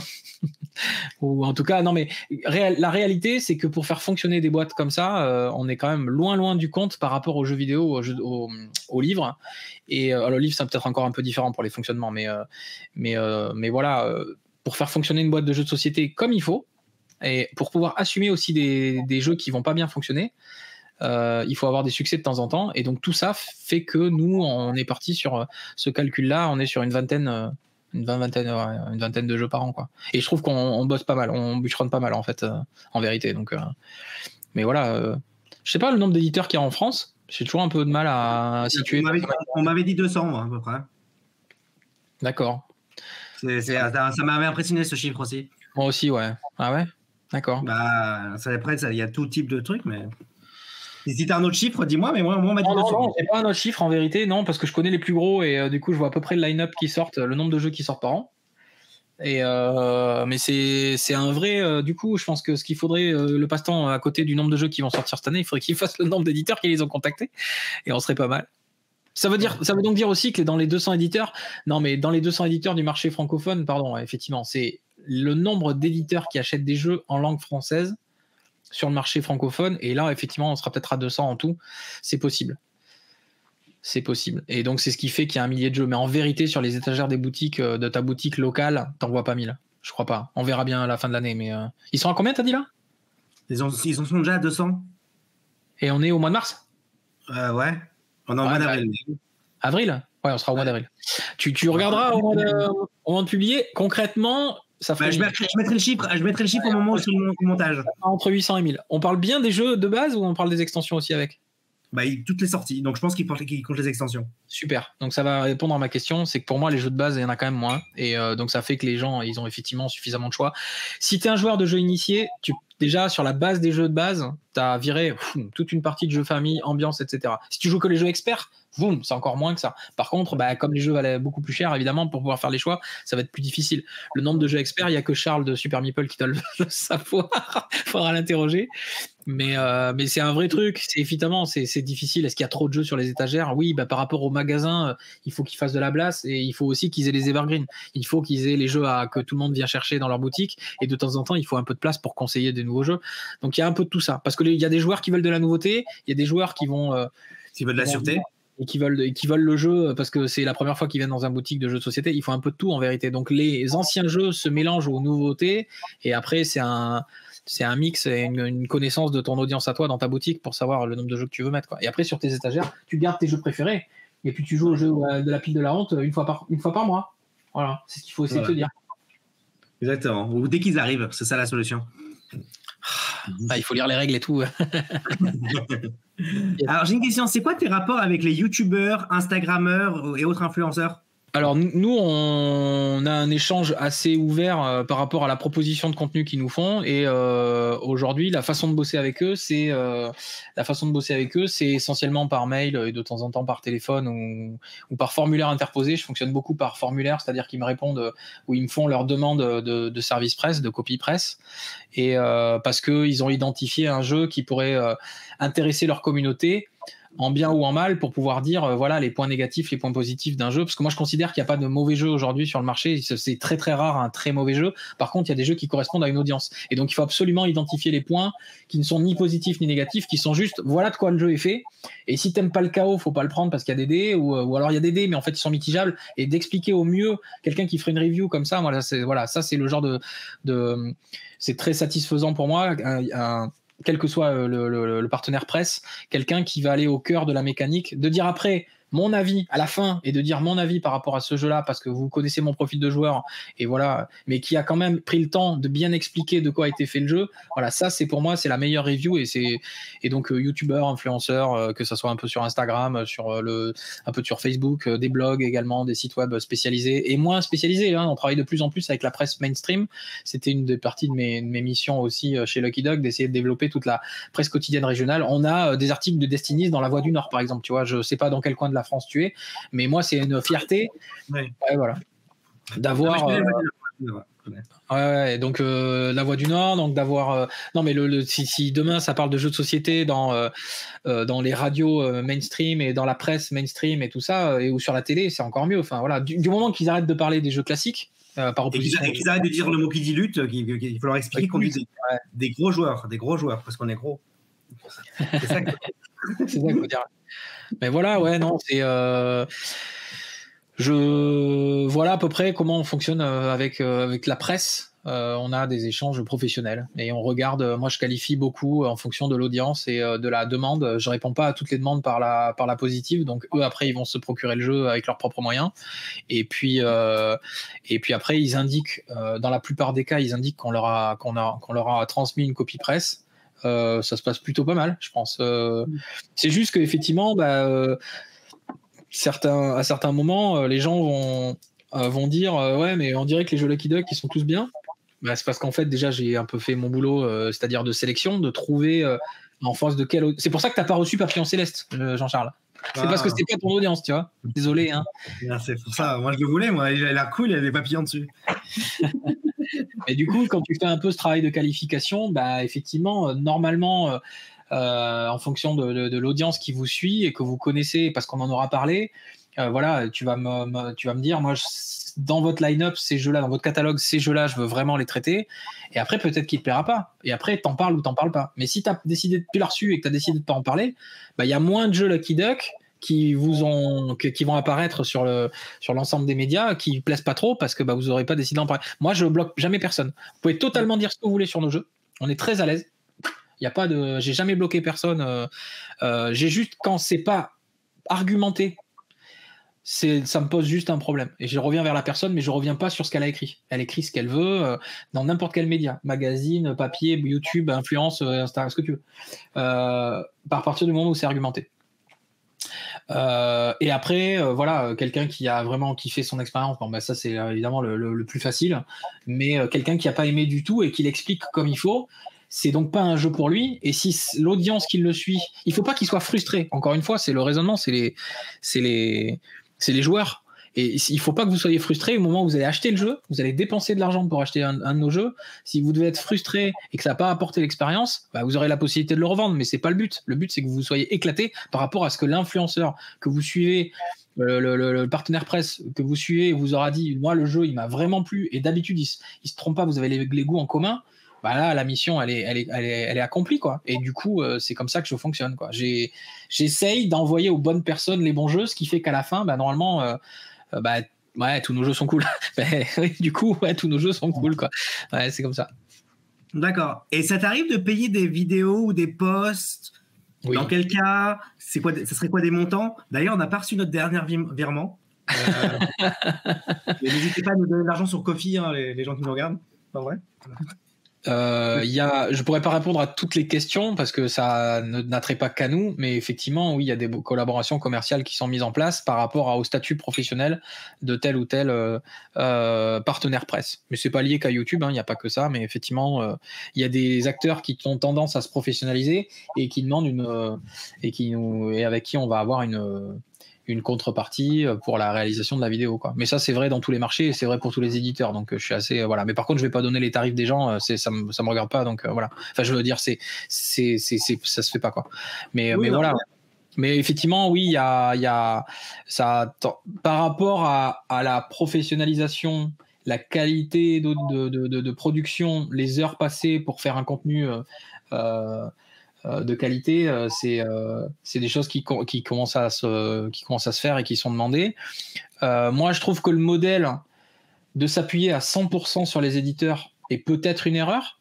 Je pense qu'il faut au contraire s'appuyer sur les publicités non captives. C'est-à-dire qu'en fait, mais parce que moi je viens du web, j'ai fait ça pendant 15 ans, et en fait, il valait mieux mettre de la publicité autour de ton contenu sur des annonceurs qui n'ont rien à voir et ne pas demander aux éditeurs, mais ça c'est pas parce que je suis éditeur, c'est parce qu'en fait juste au niveau du marché, c'est pas avoué à long terme à financer à juste valeur. Le nombre d'heures que vous pourriez passer en montage, si on devait prendre un monteur, c'est plusieurs centaines d'euros, voire milliers d'euros, et les éditeurs peuvent pas se payer 10 vidéos à plusieurs milliers d'euros en termes de budget marketing. Les gens se rendent pas compte, mais c'est pas ça qui se passe, quoi, en fait. On n'a pas du tout ce genre de budget là. C'est très épisodique et ça représente pas du tout, en tout cas pour le marché francophone. Donc voilà, je pense que le modèle il va peut-être un peu évoluer. Typiquement un modèle où il y a un mix avec du Tipeee ou avec la communauté qui contribue pour avoir un contenu un peu plus exclusif et qui continue dans le temps. C'est un peu plus, ça reconnaît une certaine notion d'indépendance. Pourquoi je parlais des médias, ça c'est chacun qui voit sa paroisse, hein, comme il veut, hein. Mais si ceux qui veulent un média totalement indépendant, ils préféreront voir de la pub pour Carrefour, enfin en gros que de la publicité qui est indépendante et qui n'a rien à voir avec le jeu de société. Comme ça, il est sûr dans l'absolu que le youtubeur qui lui parle, il n'a aucune connivence. Même si nous, on rejette la connivence, en fait. Moi, j'envoie des boîtes, faites ce que vous voulez. Encore une fois, vous voulez défoncer, c'est déjà arrivé. Mais bon, il faut que les gens le croient, et après c'est ma parole contre le reste du monde, quoi. Et la façon dont on travaille. Mais voilà, je pense que effectivement le modèle à long terme, c'est plutôt de s'appuyer sur sur aussi une dimension publicitaire. Ou un mix produit en tout cas, enfin un mix des business models. Super. Alors, je te laisse avec les deux dernières questions de la vidéo. Si tu devais conseiller 3 jeux de notre communauté, lesquels conseillerais-tu? Et pas que des jeux Lucky Duck. Là, ça revient un peu à faire mon top 3, non? Est-ce que tu conseilles 3 jeux? Alors moi, c'est sûr qu'il y aura Dune Imperium dedans, les gars. Ça, il faut... Voilà. Il y aura forcément... un très bon jeu. Il faut que vous ayez joué à Dune Imperium une fois dans votre vie, quelle que soit la configuration et quel que soit le nombre d'extensions que vous mettez dedans en fonction de la densité que vous aimez dans les jeux. C'est vraiment un conseil que je recommande. C'est un jeu... je fais la pub de Lucky Duck, mais vraiment, quand j'ai su que Lucky Duck allait faire Dune Imperium, j'étais juste comme un dingue, quoi. C'est vraiment un jeu qui fonctionne super bien et j'adore Dune. Voilà. Donc là, la parenthèse, elle est là-dessus. Je vais parler de 2 autres jeux qui sont pas des jeux Lucky Duck. Comme ça permettra d'éviter de la connivence, même si on est invité pour ça, mais je suis pas là pour faire la pure promo. C'est vraiment pour expliquer des choses aux gens et j'espère que l'émission leur aura plu. Moi, je conseille Pax Pamir, qui est un jeu en fait qui est qui est un jeu qui offre des sensations assez uniques en termes de gameplay et d'ambiance autour de la table. Je suis adepte des jeux où il y a des coups bas. C'est comme ça. Ou plutôt en fonction de comment me vend le jeu. Si je sais que je viens pour faire une partie pour faire une partie de jeu où il y a des coups bas, je suis préparé psychologiquement et je vais m'éclater à le faire. Si on me dit c'est un jeu où il y en a pas, je vais m'éclater aussi. J'adore jouer à Earth, enfin voilà, etc. Il faut être dans l'attitude tout de suite. Par contre, si tu préviens pas le mec qui va se faire perdre avec les espions et tout ça, le système d'espionnage et le système d'allégeance dans Pax Pamir, il est juste dément. Moi, j'ai pris une claque la première fois que j'y ai joué, et si je peux, j'en fais assez régulièrement. Voilà, bon, c'est pas évident, mais parce que le jeu fonctionne super bien à 4, je trouve. Là, typiquement, on parlait du nombre. À 3, il y a toujours un mec qui va rentrer dans l'alliance de l'autre, machin, etc. À 4, c'est le bonbon, et à 5, bon, voilà. À 5, c'est aussi c'est très très bon. Donc, un petit Pax Pamir quand même. Voilà. Quand tu veux, la prochaine fois qu'on se voit, on se fait un Pax Pamir. Ça roule. J'essaye de pas prendre un jeu de chez nous. Si, il y a un jeu qui m'a mis une claque. Dans les derniers, c'était Unsettled, mais bon, voilà, c'est un jeu qui va arriver chez nous bientôt. Donc voilà, Unsettled, jeu d'exploration spatiale, puzzle game, tout ce que j'aime en coop, voilà. En fait, j'aime bien dans les 2 maisons, coopératif et compétitif. J'aime bien les jeux où il va vraiment se passer des trucs. Et là, je trouve que c'est des trucs qui se passent. Ouais, j'aurais bien dit un TI4 aussi, Twilight Imperium 4, évidemment, 4e édition. C'est le genre de jeu qui est totalement ma came. Donc du site, Champ d'honneur, ça marche bien, c'est abstrait. Je suis pas trop jeu abstrait, mais qu'est-ce que c'est fort. Je recommande ça, c'est très très voilà. Et puis après, Too Many Bones. C'est des trucs je vais pas dire tous les jeux de Lucky Duck parce que ça serait je joue énormément à Destiny, donc non, mais un jeu qui serait pas de chez nous, Projet Gaia, bien sûr. Projet Gaia. C'est avec ce jeu-là que je suis rentré dans le monde du jeu, moi. Ah ouais, énorme. C'est génial. Voilà, et puis après j'aime bien des jeux d'enquête pareil qui seraient pas de chez nous, mais j'aime bien Sherlock Holmes, j'aime bien donc toute la gamme en fait, très très bon, et après quelques jeux d'ambiance. J'ai quelques jeux d'ambiance. Il y a un jeu que j'ai racheté il y a pas longtemps, que je vous recommande, ça s'appelle Panic à Wall Street. Je vais le chercher. Vas-y. Voilà, c'est bien, je vois. J'adore la boîte est improbable. J'adore la boîte. C'est une couve littéralement, c'est une couve de journal, de journal voilà, donc chez Marabunta. Enfin, du coup, c'est l'édition de Marabunta. Donc, je sais pas où en est ce jeu en termes d'édition française. C'est un jeu où il y a 2 équipes. Il y a 2 jeux dans le jeu. Il y a une équipe d'entrepreneurs qui vont chercher à vendre des entreprises, et il y a une équipe de traders qui va chercher à gagner le plus d'argent en achetant, revendant les stocks options de ces boîtes-là. Et il y a une ambiance autour de la table. Parce qu'en fait, je sais plus combien, 2 ou 3 minutes, on va acheter on a un petit sablier, quoi, et on va acheter devant les entrepreneurs qui seront assis. Et moi, j'invite les traders à être debout en allant droite et gauche, machin. Tiens, vas-y, celle-là, je te la prends à 40. Attends, mais il te l'a pris à 45. Je te la prends à 50. Machin. C'est ça, c'est le genre d'ambiance en 3 minutes, tu vois. Ça gueule dans tous les sens. Panic à Wall Street, c'est vraiment ça, tu vois. Donc, dans cette époque-là, dans les années, je sais pas, ça doit être dans les années 40, 50. En tout cas, tu m'as hypé sur Panic à Wall Street, je vais regarder. Il est pas trouvable, hein. Moi j'ai pris le dernier, je te le dis. Il est pas trouvable, Joël va l'acheter. C'est ça. Mais voilà pour les recommandations, c'est le genre de jeu que je fais, c'est surtout quand même des jeux où il y a forte interaction ou à forte immersion. Que ça soit coopératif, il faut qu'il se passe des trucs, jeu d'enquête, jeu d'exploration, voilà, spatial, etc. Et quand c'est compétitif, c'est du 4X, c'est du 3X, c'est du jeu où il va se passer des choses pendant toute la partie, où on va construire souvent et on va voilà. Très bien. Voilà.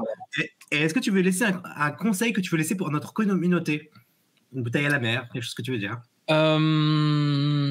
Continuez de jouer, continuez de fédérer autour de vous. C'est les deux trucs. Je pense que continuer de jouer, vous n'aurez pas de problème à le faire. Mais du coup, jouer avec des gens que vous connaissez pas, c'est pas évident. Mais participez, allez dans les festivals autour de chez vous, parce que vous êtes joueur et vous êtes capable de vous installer à une table pour faire découvrir un jeu à quelqu'un qui n'est pas encore joueur. Parce que les gens qui vont, nous on a à cœur d'accompagner tous les petits festivals du coin, les plus gros aussi, hein, mais en fait, ce que je disais tout à l'heure, il faut qu'on continue de vulgariser, il faut qu'on continue de faire connaître le jeu de société, c'est trop important, ça amène tellement de bonnes choses dans l'esprit et dans la vie des gens, ça renforce aussi leur esprit critique sur ce qu'on a dit tout à l'heure, sur plein d'aspects, mais si avec toute la bienveillance, je pense que vraiment les gens peuvent trouver leur propre... Ils vont trouver leur propre jeu et ils vont construire leur propre collection de jeux, leur propre ludothèque. Et non pas qu'ils aient... Je pense qu'après, ils sont raisonnables ou ils sont pas raisonnables, mais essayons de jouer encore plus avec d'autres personnes qu'on ne connaît pas. Je pense que c'est ça le truc. Le jeu de société est fait comme ça. Et si on peut créer des assos, si vous avez envie de créer une asso et que ça fait un moment que vous vous dites « Ah là là, j'aime bien créer une asso autour de chez moi », ben faites-le. C'est le meilleur moment de le faire quand vous aurez vu cette vidéo et merci d'avance pour ça parce que voilà, vous avez vos jeux et vous le faites jouer à d'autres et c'est trop cool en fait. Vous slivez tout par contre avant et puis après vous faites jouer. Alors, si c'est pas déjà fait et voilà, vous faites jouer les autres. Yes. Bah, très bien. Bah, merci beaucoup. Merci à toi. C'était très intéressant. À titre personnel, j'ai appris beaucoup de choses. Donc voilà, donc on va continuer notre enquête sur toutes les coulisses du monde du jeu de société. Ouais. Voilà, donc. Bah, merci pour ce que vous faites. Merci beaucoup pour cette invitation. Continuez comme ça, c'est très important. Une chaîne qui donne la parole. Il y en a d'autres qui le font et ça aussi, c'est important. Bon, longue vie aux The Incredibles. Et puis, ouais, à bientôt. À bientôt.